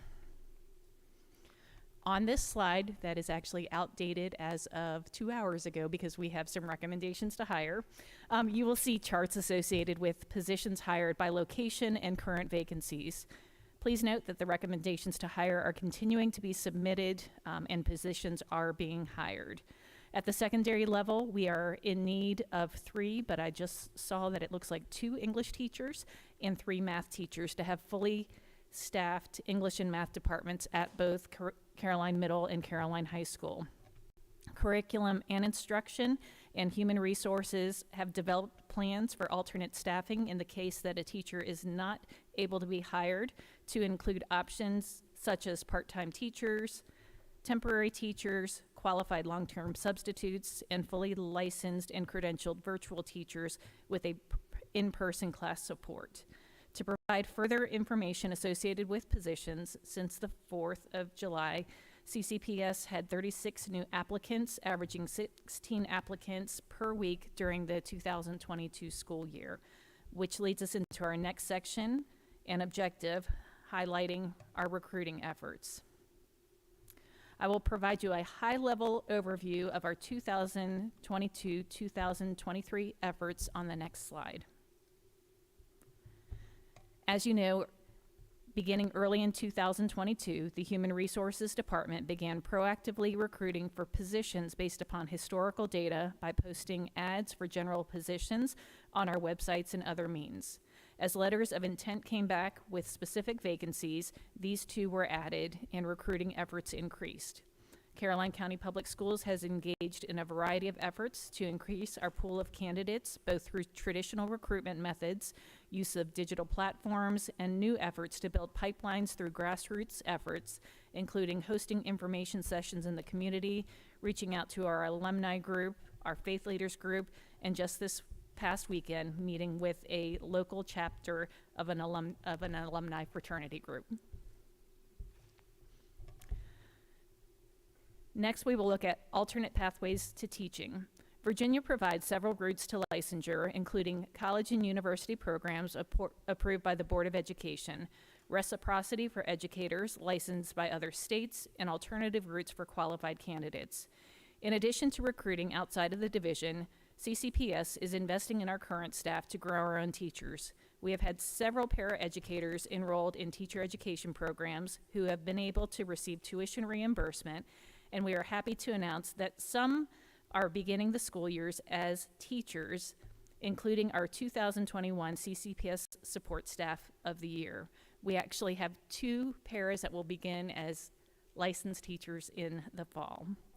In addition to our paras, we have a number of substitute teachers who are close to finishing their degree. They will begin in a position as a long-term sub and transition into their teaching position during the fall semester. For candidates and new hires who are seeking an alternative path to licensure, Human Resources partners with colleges and universities, as well as the Virginia Department of Education, to provide career counseling for paths to licensure. Routes include, but are not limited to, technical professional for CTE, meaning they do not need to have a bachelor's degree, but they do need hours within the field. Successful completion of a praxis. Coursework for career switchers. There are 2 levels. Based upon their background and needs, they will either be a level 1 or a level 2, where there's initial focus on content, professional studies, and statutory requirements. The Virginia Department of Education partners with Caroline County Public Schools by performing an evaluation to determine course requirements based upon state regulations, which they provide to the Human Resource Department to support successful completion for employees. Right now, the Virginia Department of Education is dedicated to enhancing and broadening the scope of alternative pathways to teaching for career switchers. Because of the varied backgrounds, employees frequently have differences in their backgrounds and flexibilities associated with paths, but to oversimplify a complex process, one size does not fit all. Finally, I will highlight continuing practices and next steps associated with recruitment and retention. Focusing on recruitment, we will continue expansion with our university programs, including the Virginia State University, University of Richmond, Virginia Commonwealth University, and the University of Mary Washington, all of which we have added depth and breadth to our partnerships and relationships with them. We will continue to support career pathways for interested non-certified staff to obtain their teaching credentials, continue exploration of pipelines through career development for other staff members, and partner with our CTE programs and operations to create pathways for high school graduates for employment with CCPS. We will continue to expand our onboarding experiences for employees, institute formal succession and targeted talent planning with leaders. We will be creating a substitute academy, as we now are hiring our own substitutes and not relying on a third party to source our substitutes. And as I mentioned, a partnership with the University of Mary Washington, which will actually be helping with our mentor program. So as we bring in our new teacher support coaches, the University of Mary Washington is looking forward to providing support through their efforts. Along with the other bullets on this slide, we will be focusing on division wellness initiatives, seeking wellness champions in buildings that HR will support to enable more frequent and tailored opportunities along with our division wellness opportunities. Finally, you know that we are currently in the process of a salary study and grades, so we are hoping to continue to enhance our total compensation packages for our current staff and future staff. In order to ensure CCPS, we are committed to talent acquisition through forecasting, recruiting, and hiring, talent acceleration through onboarding and mentoring, and talent advancement through training, coaching, and evaluation to strengthen our talent landscape and to improve student outcomes. Thank you, and at this time, do you have any questions? Are there any questions, comments from the board? Well, I don't have a question. I was going to do this during the, when we have our closing, but I did want to just thank Dr. Monroe and Mrs. Foster. They came to Omega Psi Phi Fraternity's retreat, well, they came virtually, and they talked about the positions that we have open in Caroline, and they talked about ways that they are trying to gain local people as well as people from other areas to fill these vacancies. It was just so very impressive. They did an excellent job, and we were very proud to have you all to come and do that. I've been in that organization for a number of years, and we've never had a local school division to come in and talk about their openings and try and get positions filled with professional people. It was an excellent idea, and I just want to say thank you. Well, thank you very much for the opportunity. It was an honor for me to join you on Saturday morning, as well as I know with Dr. Monroe, and we look forward to continuing. Once you have us, you're stuck with us. So we look forward to future meetings and really making sure that we are bringing in staff members, teachers, and leaders that are representative of all of our students, so they can see themselves in those future positions. So thank you. Ms. Foster, I have one quick question. Because the Freelance Star ran an article online about local divisions and the number of vacancies. And, you know, like always, we're number one, right? We're the best. I just wondered, did they contact you regarding that information? They actually reached out to Kim Young requesting information. So she reached out to me, and I was able to provide her a quick update. When first they reached out, they had asked about a signing bonus, but we had read it as the Caroline Commitment Bonus, which was the error with the $1,000. There is, we do have up to a $1,500 signing bonus based upon critical needs areas. And at this time, all teaching positions are considered critical needs area as we are bringing people on board. And we do continue to have the referral and signing bonuses for our school bus drivers. All right, thank you. Yes. I was going to ask if you had a quick, succinct 1, 2, 3 for people that are listening. What would you ask for from an HR perspective? Absolutely. So if you have a passion for students and want to be able to impact our community, if you have a degree and want to consider teaching, whether full-time or part-time, because we are looking at some flexibility with some of our assignments, please reach out to HR at ccps.us, and that's the first invitation for some communication, or somebody is welcome to call our department. They are able to visit our website to see positions, but really conversations in terms of finding out what their passion area is. So we are looking for that. I'm going to put a call out to some of our parents who drive their students to school in the morning.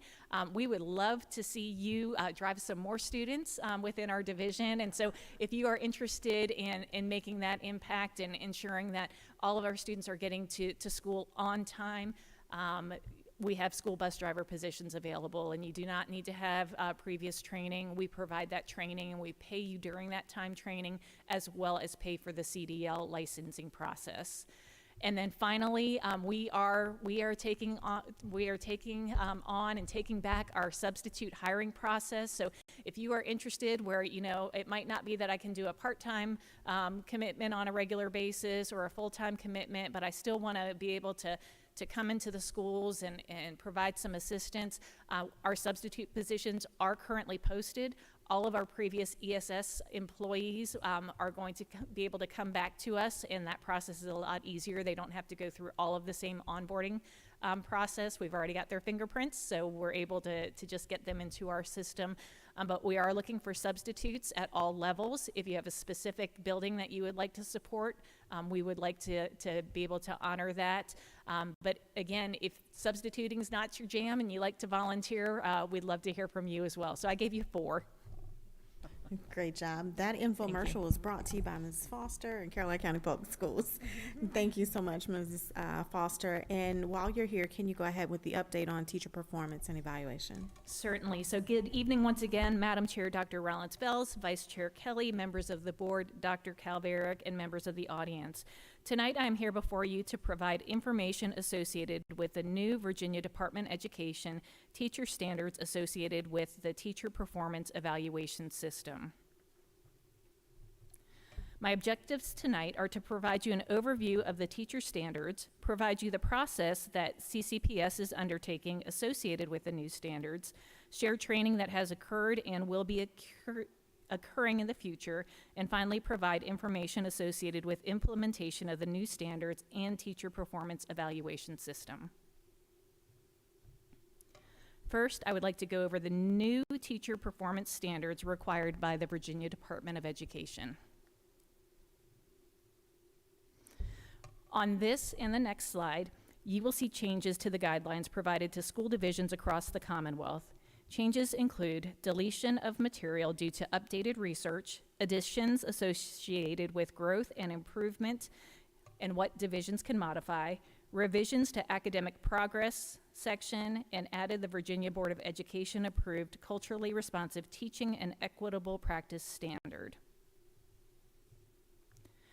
The use of multiple data are evident throughout the standard sources. A revision to rating levels, which you can see focuses on effectiveness. Forms have been modified to match the new and revised standards, and several examples are provided for clarity both for teachers as well as leaders. As you will see, the 7 previous standards in the red remain: professional knowledge, instructional planning, instructional delivery, assessment of and for student learning, learning environment, professionalism, and student academic progress. The new standards mirror the old through number 5, learning environment. Standard 6 is now culturally responsive teaching and equitable practices, followed by Standard 7, professionalism, and Standard 8, academic progress. Rather than keeping them in order and adding culturally proficient practices at the end, student academic progress is always the goal, which is why that is standard number 8.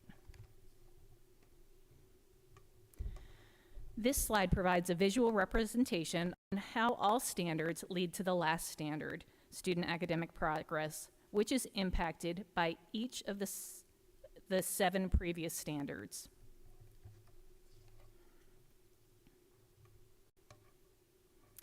One thing that is emphasized within the new standards are the indicators. The indicators associated with the standards are not intended to be used as checklists. Instead, they are used to guide practices. They are based on extensive research. They are not exhaustive, not prescriptive, and indicators are not mutually exclusive. They may overlap with indicators in other standards. That being said, to oversimplify once again, indicators are not stovepipes. Instead, they have cross-cutting themes, which include communication, support for all students, collaboration, culture, research, and technology, all which support student learning and growth. Next, I will provide you with an overview of the process that Caroline County Public Schools is using associated with the implementation of new standards and teacher performance evaluation system. First, the process. Early June, senior staff attended the Virginia Department of Education training associated with the new performance standards. Our training included survey results from Commonwealth constituents, the teacher performance evaluation system design, data sources, and evidence, and using TPES for short to support and grow teachers. And I'm going to emphasize that this is to support and grow teachers. The next training was provided to principals, assistant principals, specialists, and coaches, sharing the changes and soliciting input and feedback associated with adjustments to indicators that reflect and align to the CCPS strategic plan, our vision, mission, and values. During the month of July, the same input and feedback was solicited from our 2021-2022 Novice Teachers of the Year and our Teachers of the Year, who engaged in conversations and provided suggestions after taking a deep dive into each standard and associated sample indicators, as well as provided feedback on training needed associated with the changes. Finally, with the addition of Standard 6, Culturally Responsive Teaching and Equitable Practices, the CCPS Equity, Diversity, and Inclusion, or EDI Committee, will meet to focus in on Standard 6 and its indicators to allow for another opportunity for feedback to ensure alignment with CCPS practices and core values. Finally, once all the feedback has been received, documents to include a handbook, forms on Talent Ed, will be updated to reflect the CCPS Teacher Performance Evaluation System, which will be implemented during the 2022-2023 school year after teacher training occurs. Leading us into number 3, training. Tonight, I will provide information associated with training and support surrounding the new teacher performance standards and indicators. Training will include information surrounding the relationship of the essential components of the teacher performance evaluation system and what could and could not be modified. As you will see on this slide, performance standards themselves are not able to be modified. Indicators may be modified, and performance rubrics may also be modified, but the effective level wording should match the performance standard. Additionally, which aren't shown on this slide because it was a later addition, there are errors in between each rating that target the highlight of the continuum of effectiveness for a teacher.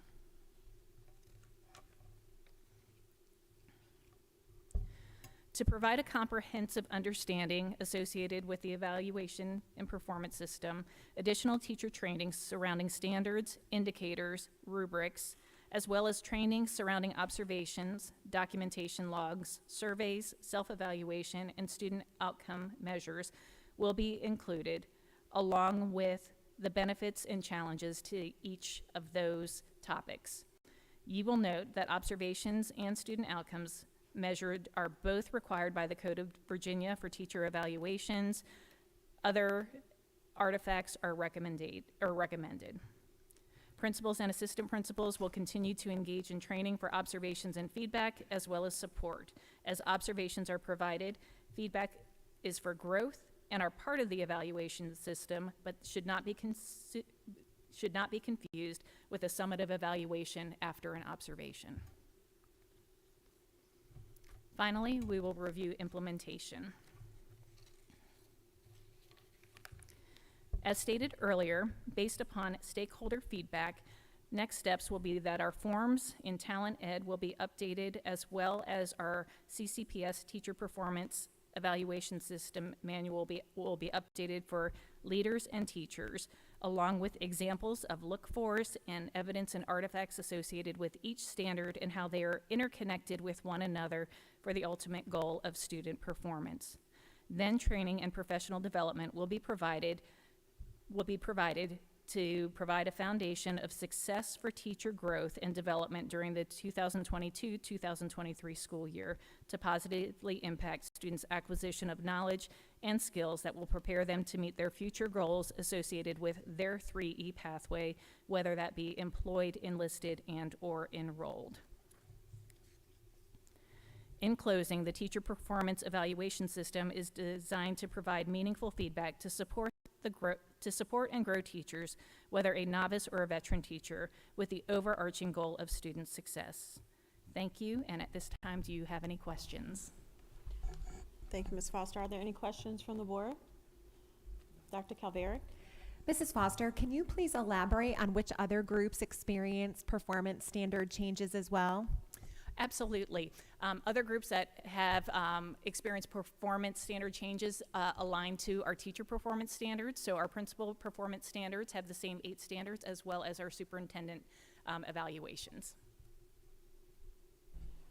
Awesome, thank you. Mr. Spalding?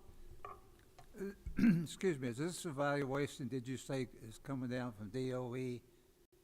Yes, so in terms of evaluations, all teachers are required to have evaluations.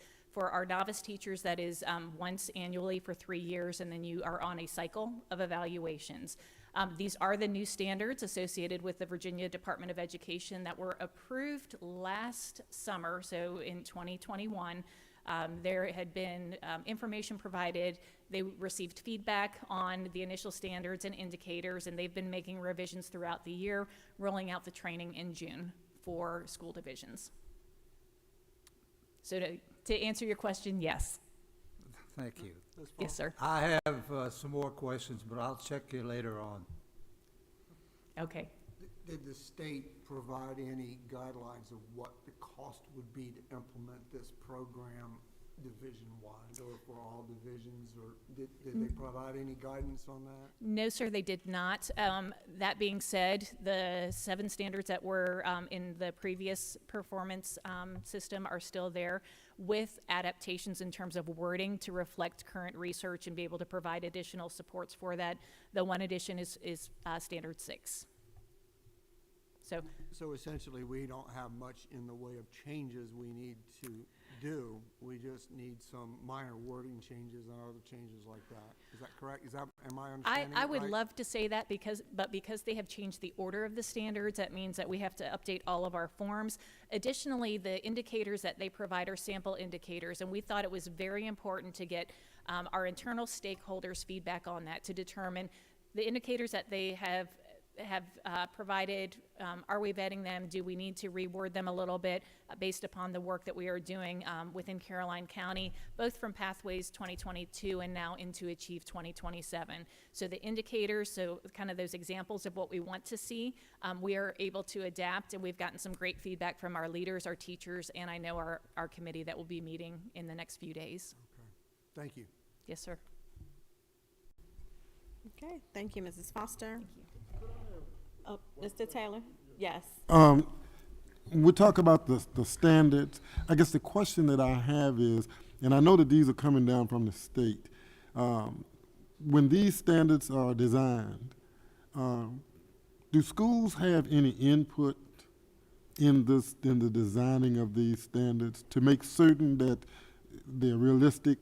Certainly. So there are multiple ways that the Department of Education asks for feedback along the way. So it has been about a 1.5-year process that has solicited stakeholder input. But that is too why they provide the flexibility for school divisions to look at those indicators and adjust them as needed.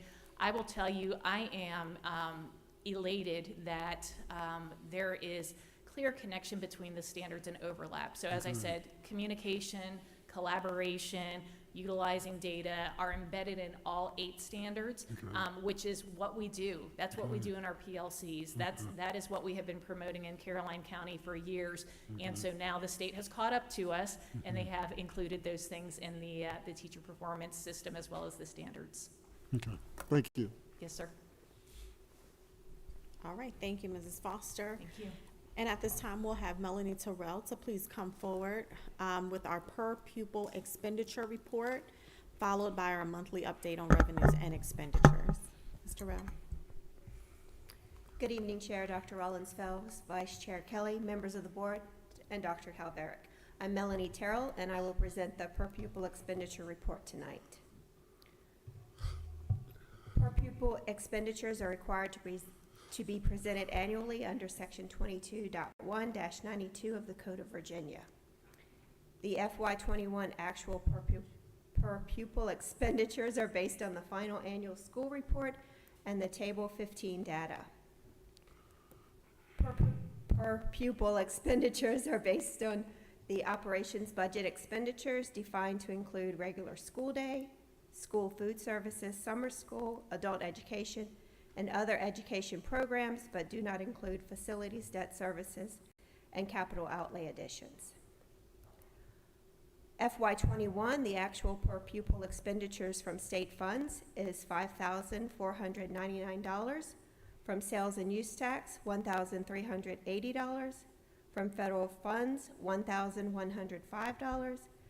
And from local funds, $4,243, for a total of $12,227 per pupil expenditures for FY21 based on the annual school report filed to VDOE. The FY22 per pupil expenditures estimate is based on the budget and is the same that was presented last year for the FY22 budget and is a total of $15,481 per pupil due to the influx of pandemic funds. The FY23 estimated per pupil expenditures is based on the FY23 adopted budget and consists of the following: $7,059 per pupil for state funds, $1,522 per pupil for school and use tax received, $3,952 per pupil for federal funds due to the additional pandemic funds being received, and $4,504 per pupil for local revenues. The local per pupil expenditure is decreasing by $148 per student due to the level of funding from the locality and increase in ADM. The total per pupil expenditures estimate for FY23 is $17,037. Are there any questions on the per pupil expenditures estimates for FY23? I have a quick question, and I don't know if I'm sure this information couldn't be provided now, but how difficult would it be to obtain data for neighboring localities, local funds per student? Is that hard information to get? Like all the counties that we historically lose teachers to, and I know this is probably an issue for budget, but I'm looking here at us dropping in our local funding per student. I would be interested to know what that is for other counties as well. But I'm just throwing it out there. Like I said, you probably can't answer it tonight, but It might be proprietary, and they might not want to share that particular stat. by state, well, I'm just reading the top. Because we are required by the Code of Virginia to submit this on an annual basis, it is information that's FOIable. Working within Region 3, having 17 divisions within that locality, we would be able to work hip to hip with our financial departments and gain access to the information. Okay, I just think that it's an important piece of information. You know, we don't start the budget process till October, but I think that that's good information for us to show to the Board of Supervisors. Not only have you per pupil cut, financing our students here, but what do the other localities do as well? So it just popped into my head. Thank you. Good thought. Thank you. Thank you. While you're here, you can go ahead and do the monthly updates on revenues and expenditures. Good evening, Chair Dr. Rollins-Fells, Vice Chair Kelly, members of the board, and Dr. Calveric. I will now present the June financial report. The operating revenues for the month of June are $2,951,937.36. And the year-to-date is $46,459,236.66, or 97.15%. The special funds revenues for the month of June are $687,523.71, and the year-to-date is $5,784,844.34, or 38.09%. Total revenues for the month of June are $3,639,461.07. The year-to-date is $52,204,940.94, $44,081 for a total of 82.91%. The operating expenditures for the month of June are $6,323,584.19, and the year-to-date is $44,806,459.28, or 93.7%. The special fund expenditures for the month of June are $1,026,907.07, and the year-to-date is $5,889,203.55, or 38.77%. Total expenditures for the month of June are $7,350,491.26. The year-to-date is $50,695,662.83 for a total of 80.46%. In addition, the March and April reports were received from the county on June 27th, and we are reconciling those reports. The auditors were on site for preliminary field work from June 27th to June 30th.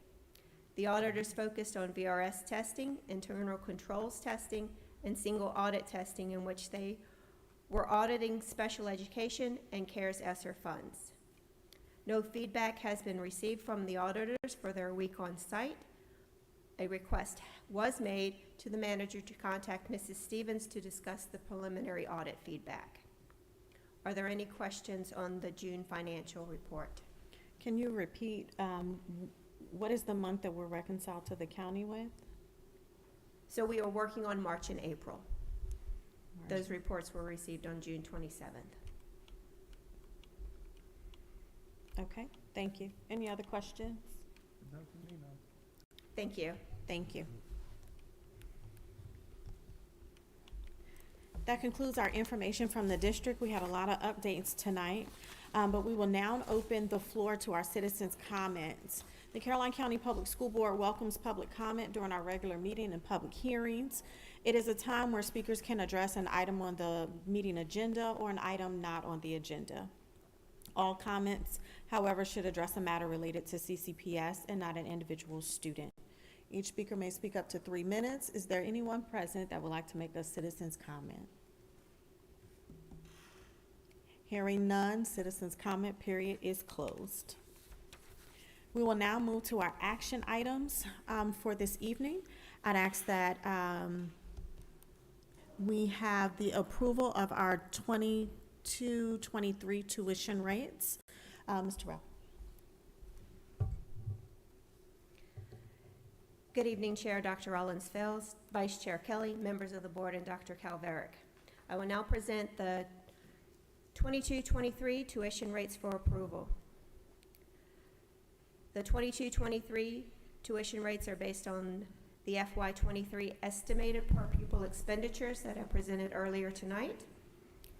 Out-of-county tuition rate is $4,504 per student for the 22-23 school year, which is the estimated local per pupil expenditure amount. This is a $148 decrease from the 21-22 school year due to level funding provided by the locality and an estimated increase in ADM. The out-of-state tuition rate is $17,037 per student for the 22-23 school year. There have been only a few in-state tuition charges to students in the past several years and 0 out-of-state tuition charges. Are there any questions on the 22-23 tuition rates being presented for approval? Madam Chair, I move for approval of the 2022-2023 tuition rates. Second. The motion has been made and second. Mr. Kelly and Mr. Copeland, any discussion? Okay, hearing none, we'll ask the clerk to please call for the vote. Mr. Taylor? Aye. Mr. Copeland? Aye. Mrs. Carson? Aye. Mr. Spalding? Aye. Mr. Kelly? Aye. Dr. Rollins-Fells? Aye, the motion carries. The tuition rates are approved. Thank you. Thank you. We'll now have Mr. Witt come forward with the approval of our student code of conduct.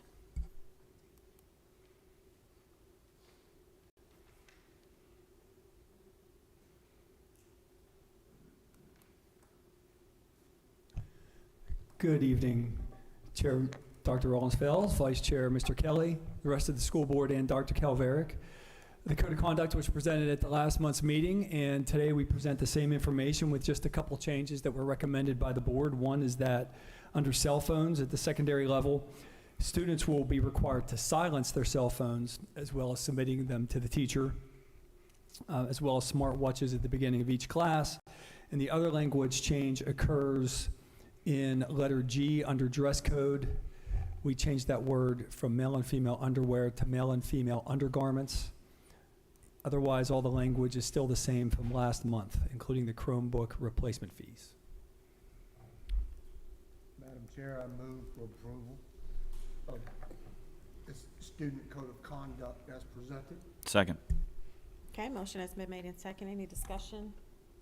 Just have a clerical thing. The alphabets are listed incorrectly. It skips from F, it goes back to A and then J. Yeah, that's just because I cut and pasted from the code of conduct, but I promise you it is accurate in the actual code of conduct. Outstanding. I'd ask for the, I have a question. oh, I'm sorry. Okay, so on where it says, I guess it should be G, it's holes in pants, and underneath it says pajama pants. So when you say pajama pants, are you saying they can wear them to school, or? No, pajama pants are not permitted in Okay. school. Well, I was just trying to get that straight. And then the other part about the J, the flip-flops, Heelys, shoes with heels, bedroom slippers, untied shoes. And what are you saying there, that all of those can be worn or not worn? No, that's also not worn. Okay, all right, just wanted to clarify that. Thank you. Okay, you're welcome.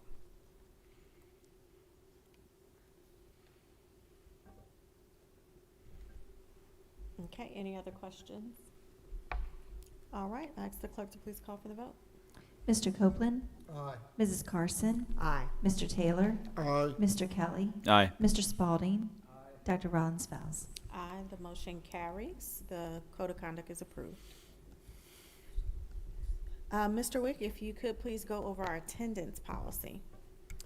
Sure. Once again, good evening, Chair Dr. Rollins-Fells, Vice Chair Mr. Kelly, the rest of the school board, and Dr. Calveric.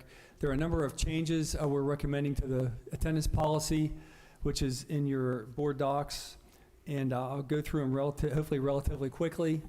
If you've reviewed these prior and if there's any questions, feel free to let me know.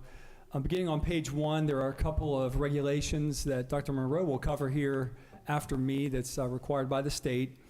And we also are recommending that we accept email from parents as opposed to just written notes. I know one school experimented with that this year, and they had a much better turnout as far as parents, sending in notes explaining their student's absence. And there will be an email set up for each school if you approve of this that goes straight to the registrar so they can get that email and properly record the student's attendance, why they're missing that day.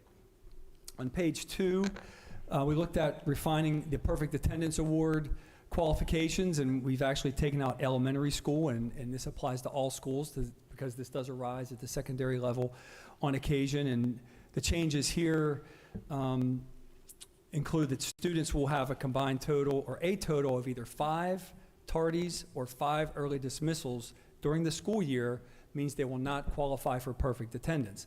However, we did put in a certain time frame that if they're tardy, it doesn't count against them. If they're here by a certain time, if they come after a certain time, it will account against them, and the chart there explains that for each level, elementary, middle, as well as secondary. The time a student has to be in school, not to have the tardy count against them, and the time they can leave before that early dismissal counts against them. I hope that makes sense. In case that's a lot of words. Also on page 2, under non-compliance, we added that one of the consequences could be retention for the following school year. I'll explain that in the next page.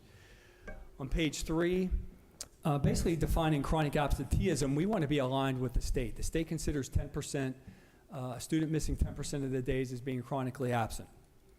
So to align with that and to give our attendance policy a little more teeth and enforcement probability, we're saying that students at both the elementary and secondary levels could face some consequences for missing that 10% of time. And if you look at elementary, we say there that if a student misses 10% or more of school, they're at risk of being retained for the succeeding year. It's not automatic. It's just a possibility. And if that were to happen, just as a reminder, 10% is 18 days. The schools will hold a meeting, including the parent, the principal, and some other individuals there to discuss the student's progress and mainly the core content areas. And they can determine that even though the student missed 10% of days, they've showed adequate progress to be promoted to the next grade level. So we don't want this an automatic thing where all students are just going to be forced to repeat a grade. And again, that'll be based on academic performance as well as possible extenuating circumstances. You know, if a student had a surgery and had to miss 3 weeks, that's not going to count against them. So it's going to be, you know, we're going to be level-headed and have some logic to this. Same way in the secondary level. If a student misses 10% or more, they have the opportunity of, or the possibility of, not getting credit for a particular class. Now at the middle school level, this will apply to classes where students can earn high school credit. At the high school level, of course, that's all classes. But the same parameters are in place. When they hit that 10%, a meeting will be held, the counselor, the principal, et cetera. They can look at the students' extenuating circumstances, they can look at the amount of progress they're making in a class, and they can possibly still pass for the year. If they're not making adequate progress, especially the high school level, there's a possibility that a student can have seat time to make up for lost time, or for anything over that 10%. However, we want to limit that to 2 maximum days of lost instruction that a student can make up. Because if we make it unlimited, then students will take advantage of it. Now, if we go back 7 or 8 or so years, there was a time when seat time was unlimited. And to give you a real example, students were coming in and saying to a teacher, I'm going to be missing next Thursday, so I'm going to do some seat time today. So they started banking time in anticipation of days they wanted to miss. So again, it's a way to encourage students to have better attendance in school. We know the benefits of attendance in school, holding them accountable, but at the same time, we're not going to be so stringent that if a student goes over 18 days, they're automatically not going to get credit. So there will be a process in place to see what their circumstances are, whether it's extenuating or something else. At all levels, this will include excused and unexcused absences, which again is in line with the chronic absentee policy of the state. They include excused and unexcused. However, it will not include school events, field trips, athletics. A couple months ago, the civic engagement excused absent was put in play. There are also some 4-H things that Dr. Moreau is going to mention here today, as well as students who are recognized members or members of a tribe recognized by the state or the federal government. They can miss 1 day a year as well. So none of that will count toward the 18 days. Now, I think that's a pretty quick overview, so feel free to ask questions. On page 4, I do have a question, excuse if me, I sorry. may, or should I wait until you finish? It's up to you, Mr. Taylor. Oh, okay. You had talked about, you know, a student being out for an operation, for example. Correct. At what time does homebound instruction key into this? Does the student have to request it, or how does that work? Yes, if the parent knows their child's going to be out an extended period of time, they can just come say to the school, listen, my child's getting a surgery on September 15th. They'll be out for 4 weeks. I'm interested in homebound services. Actually, once they inform the school's going to say to the parent, well, let's look into homebound services since you're missing so much time. So once you get to if it's 3 days or a week, we're not going to get into that. But if it's going to be, say, 4, 6 weeks or more, then we'll look at homebound services. Okay, thank you. And for clarification, that is for medical and not Correct. for, I want to go on vacation. Correct, yes. Not for vacations and those types of things. And of course, the parent would have to provide the documentation of the surgery and whatever the doctor is recommending for recovery time. And on page 5, number 3 is in red. Upon the 10th unexcused absence, the schools have been doing this since the state put this in place. We just had not updated the attendance policy since March of 2021. I'm pretty sure is the date the state had approved that. So we're just updating our policy to follow, state requirements. Any questions on that? I know it's a lot. Yes, ma'am. Madam Chair, I move for approval of the attendance policy Hold on, revisions Mr. as, Kelly. yeah. Dr. Calvary, go. Oh, sorry. That's okay. A couple of questions. One, I'm curious to know what type of feedback you were seeking and or received from the social workers at our buildings that are often charged with overseeing attendance. I'm glad you mentioned that, but this will kind of align with what the social workers are doing for attendance, because they're working on truancy on their end. So this will all kind of work with that as they monitor truancy, and they're doing something different. They're looking at the court, they're looking at possible FAPT process and those types of things. But the social worker strictly works with unexcused absences. Chronic absenteeism includes excused and unexcused. So there may be a situation here where a parent could write a note, 10 days, my student is home sick. That counts as an excused absence. The social worker's not involved at all. However, once they get to that 10th day, the principal can go to that parent and say, listen, from now on, you've had 10 excused absences just by writing a note. We require third-party documentation from here on out. So they have to get a doctor's note saying their child was home sick at that point. If they don't do that, then anywhere from 11 to 18, once they hit that 15th absence, then the social worker will get involved, because now we're looking at unexcused absences, which is related to truancy. Does that make You sense? may have just answered my second question, but in looking at, on my screen, steps 3, 4, 5, and I didn't look at 1 and 2, but I'm scanning, and they all say unexcused absence only. But knowing that chronic absenteeism is inclusive of excused and unexcused, is that accurate terminology for the consequence section is That only is. focused on the unexcused component? That's correct. Okay. Truancy just focuses on unexcused absences. Thank you. You're welcome. Any other questions? No? Mr. Kelly? I move for acceptance of the attendance policy revisions as presented. Second. Motion is made and second. Any discussion? I'd ask the clerk to please call for the vote. Mr. Spalding. Mrs. Carson. Aye. Mr. Kelly. Aye. Mr. Copeland. Aye. Mr. Taylor. Aye. Dr. Rollins Fowles. Aye, the motion carries. The attendance policy is approved. Thank you. Dr. Monroe with our VSBA May 22 policies.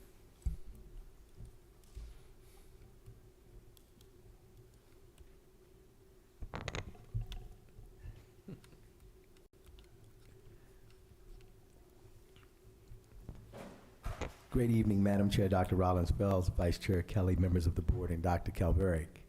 The Virginia School Board Association provides updates in February and May of each year that are based on changes in laws and regulations. In addition, a few policies are revised for editorial reasons or to correct technical errors. At the June 13th, 2022 meeting, we listed the policies that are currently being revised and or reviewed by Caroline County Public Schools. Tonight, we are providing the second read and are seeking the adoption of the revised policies. All policies are currently in draft mode and in board docs. I also would like to add that our SROs are engaged on our threat assessment teams, as you asked earlier. And Mr. Wick alluded to it, but I just wanted to let you know the specific language is that for 4-H, the recommendation is 3 school days of the academic year will be excused, and we accepted the recommendation of 3 days. And we also accepted the recommendation from the state that we will allow 1 excused absence per year for students who are members of a recognized tribe. Those are the only 2 that are documented from the state, and those are the ones that we will have in our attendance policy. The only question that I had, we've all read these, so making sure that new policies reflect these that we're about to approve. Is there an alignment? Say that one more time, I'm sorry. So the other policies that we've approved in isolation, Yes. do they align with the batch VSBA policies that we're about to approve? Yes, yes. Okay, wonderful. Yes, indeed. Anybody like to make that motion? Oh. I am so sorry. I believe I just heard you say that the legislation that just came out permits 3 days of excused absence for 4-H activities. Yes. Under all levels in the attendance policy that Mr. just reviewed, I am reading or up to 5 4-H activities per year. No, that Which is should the be, policy that we just approved. So there is a discrepancy there that we'll want to remedy, and I don't know if that will call for a different vote.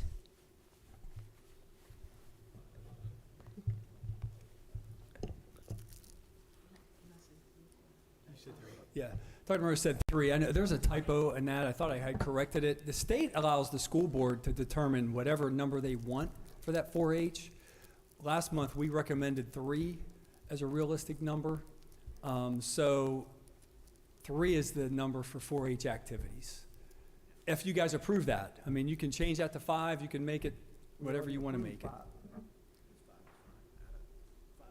The policy that was just approved states or up to 5 4-H activities per year. So do we need to make a motion to amend that to 3? Well, Dr. Calveric, I don't have a problem with 5 if the board doesn't have a problem with 5. What does the legislation say? Because I know that came from the General Assembly. They said The school board with the authority to pick the number they want to put in there. Whatever you guys want to pick for that particular activity is up to you. Did they recommend 3 but give the latitude for adjustment? They did not recommend 3. We put 3 in there last month. And then when I was updating this attendance policy, I mistakenly put 5 in there. Dr. Monroe had corrected me on that, but I thought I corrected it in there, but I apparently didn't. So we originally recommended 3 last month for the 4-H activities. And that is what the state suggested. And I looked in the subnotes under there. Okay. It's like right here. So will anyone, the chair will entertain a motion to modify that to 3 in alignment with the legislation. I'll make a motion to amend that previous motion to change the number of days from 5 to 3. Second. Okay. I'd ask the clerk to take a vote on that. So that's Copeland with the motion, Kelly with the second, to modify the policy for 3 4-H activities per year. Right. Mr. Spalding? Sorry about that confusion. Mr. Spalding? Aye.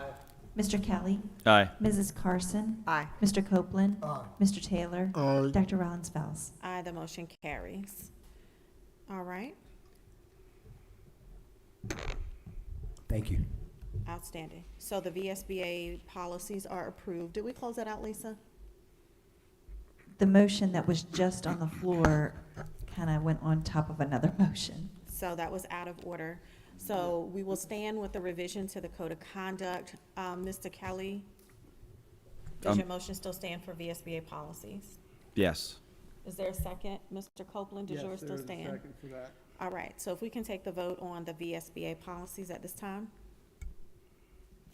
Mr. Taylor? Aye. Mr. Copeland? Aye. Mrs. Carson? Aye. Mr. Kelly? Aye. Mr. Spalding? Aye. Dr. Rollins-Fells? Aye, the motion carries. VSBA policies, May 2022 edition is approved. Thank you. Thank you, Dr. Monroe. That concludes our action items for tonight. I will look to my right for our board committee reports and comments and come down the line to my left. Mr. Taylor.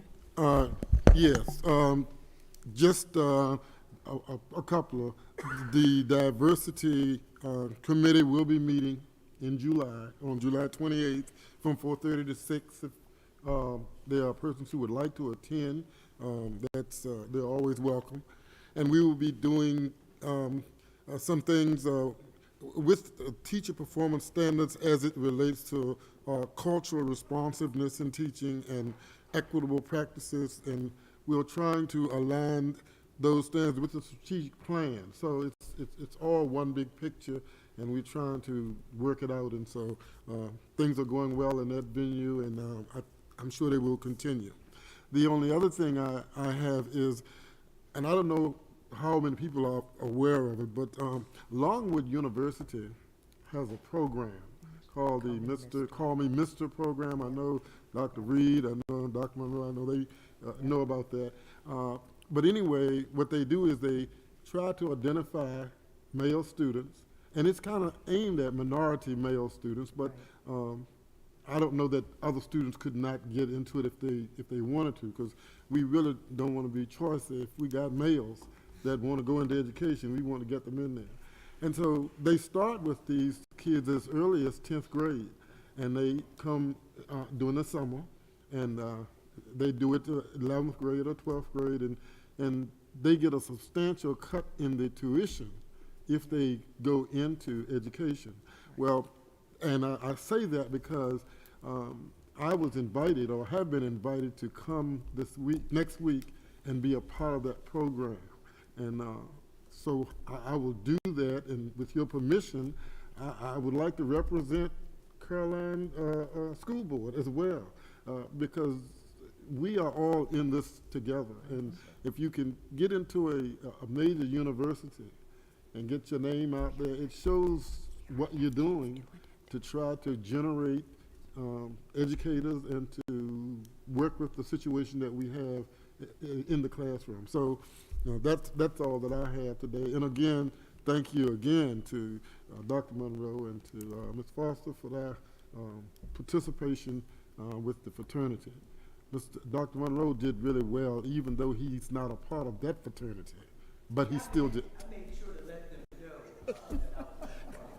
He still did I was well. going to issue a challenge to both you and Dr. Reed, so there you go. That's all right. Very good. Mr. Copeland? The Chesapeake Bay Governor's School is going through a new installation of a new director. So things are a little slow there. The new director was on vacation for the July 4th holiday, so he starts this week with hitting the ground hard. Commonwealth Governor's School had just a sign off on the finances. We only meet every other month. And I want to tell the members of our staff and faculty that they've done an excellent job. I'm extremely proud. Our name is getting out there in the world. We are presenting a much better view of Caroline County Public Schools than ever was out in the public before, and I'm extremely proud. Mr. Spalding?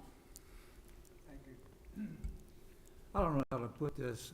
It's been eating at me for quite a while now. I live here in the Bowling Green area. People talk to me. Even though Bowling Green Elementary is not even in my district, but the people who live here send their kids down there. And to be perfectly frank with you, I am sick and tired year in, year out, and you tell me if I'm wrong. The same old problem down there, and this year we're gonna fix it. We ain't fixed it yet. And if we don't fix it, we're gonna lose a lot of people, simple as that. There's a little old school called Caroline Christian over there. They're sending their kids over there, and it's embarrassing. It's not Caroline Christian. But that school has got to come up. We've either got to spend, well, money won't do it. It's gonna take a lot of hard work out of everybody else. We're so content with Wilson Clark. Wilson Clark don't need anything. They're doing great over there. The Bowling Green Elementary has got to get out of Dover one way or the other. You can say, well, it's socioeconomic. Doesn't make any difference. There's socioeconomic kids everywhere. If we don't get on the ball, we'll end up closing that place down there. Just a little food for thought. I don't mean to step on any toes, but that's exactly the way I feel about it, because that's the way people talk to me over there about it. And it's embarrassing. I don't know what to tell them. I can say, we're working on it. But they say, Coach, we've been working on it for the last 8 years. Yes, ma'am. I do want to shed a little light that Bowling Green was fully accredited.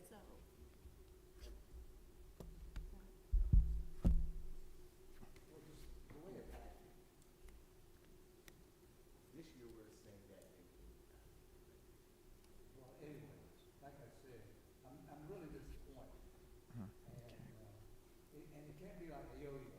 I know the credit score, the scores are not going to be the same year in and year out. Not at the bottom year in and year out. Anyways, that's all. Thank you, Mr. Kelly. So CMS moving forward, again, I restate how happy I am with the plan. I'm happy I am with the staff. And I don't know why, but for the last 2 weeks, I felt like I feel like we have a recommitted resolve towards the Caroline way. The article that was in the newspaper about vacancies, because I work in a neighboring county, but I've heard from people from many counties wanting to know, what are we doing? You know, and I just look, there it is, right? Proof's in the pudding. It's the staff that we have that do great things. We're committed, we're dedicated, we show up every day, we roll our sleeves up, we get to work, and we put the students first.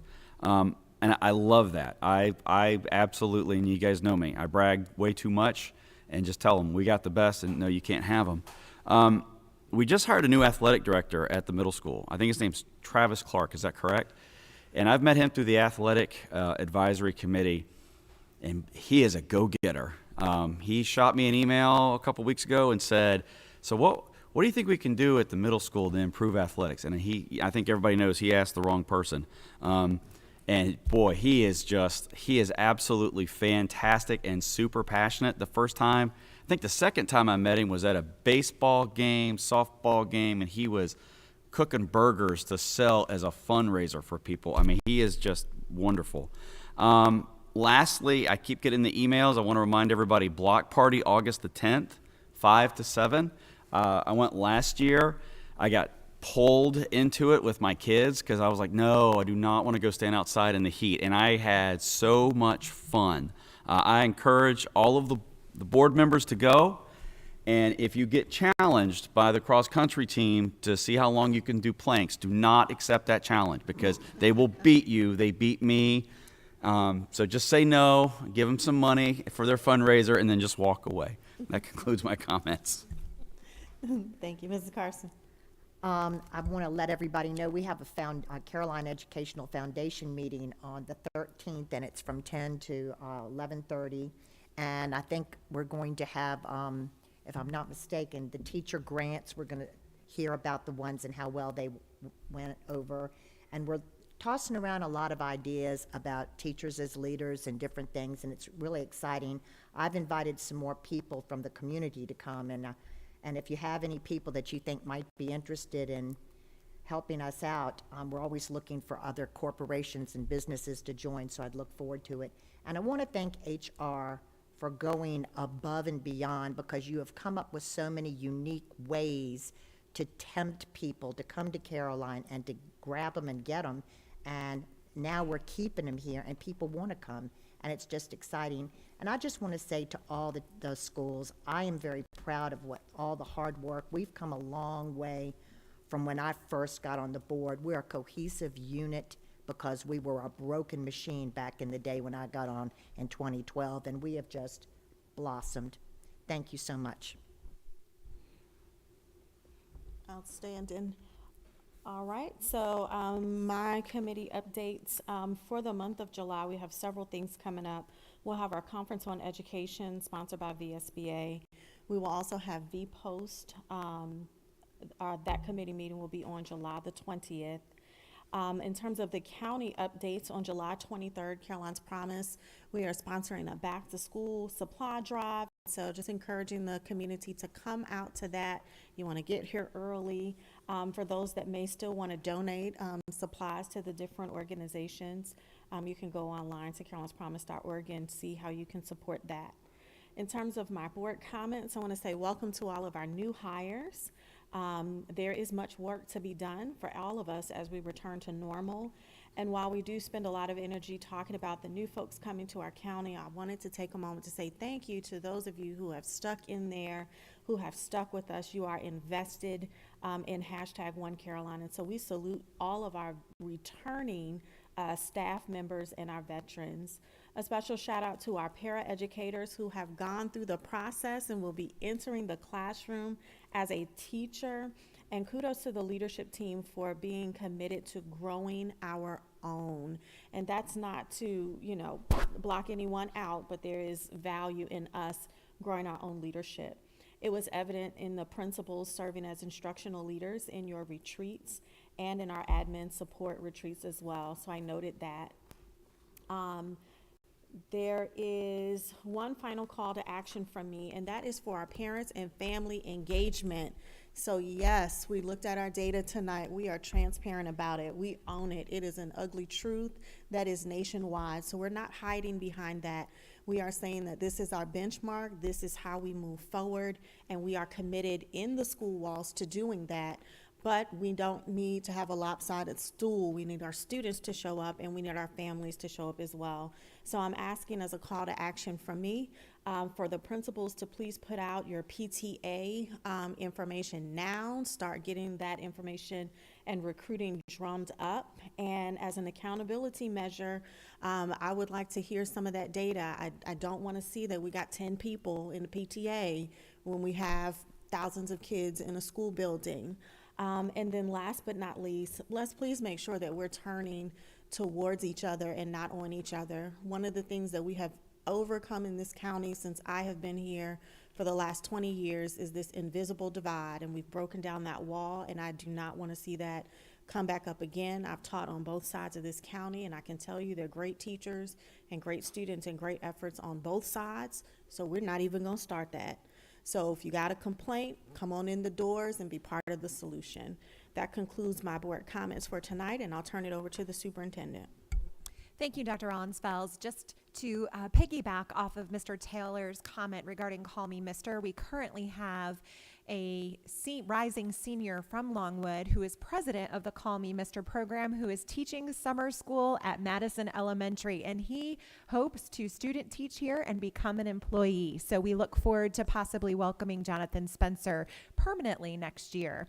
Also, just for a point of clarification, as sometimes we use titles and they can be misconstrued in the community. We have one full-time activities director, Mr. Paul Heiser, at the high school.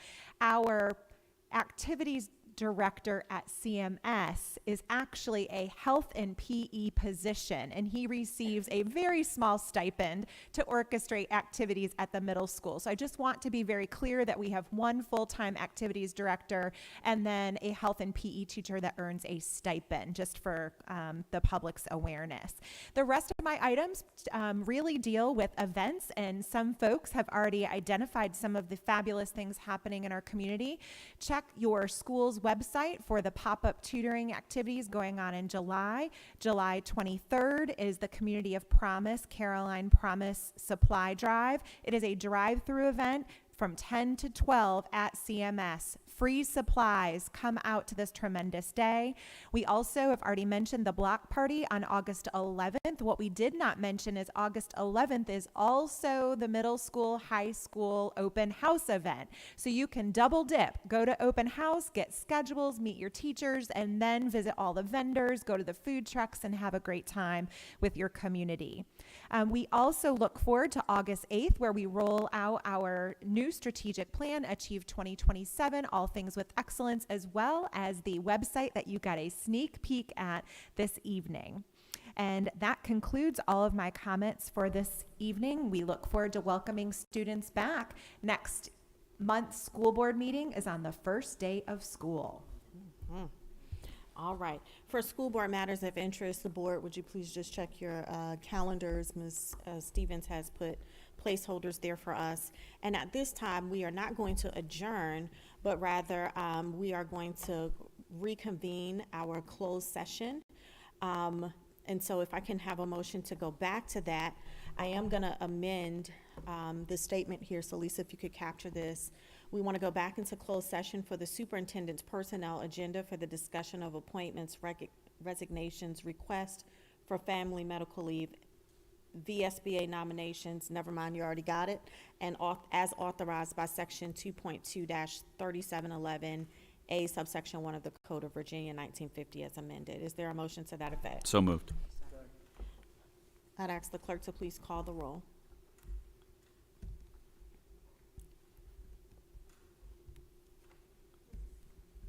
Mrs. Spalding? Aye.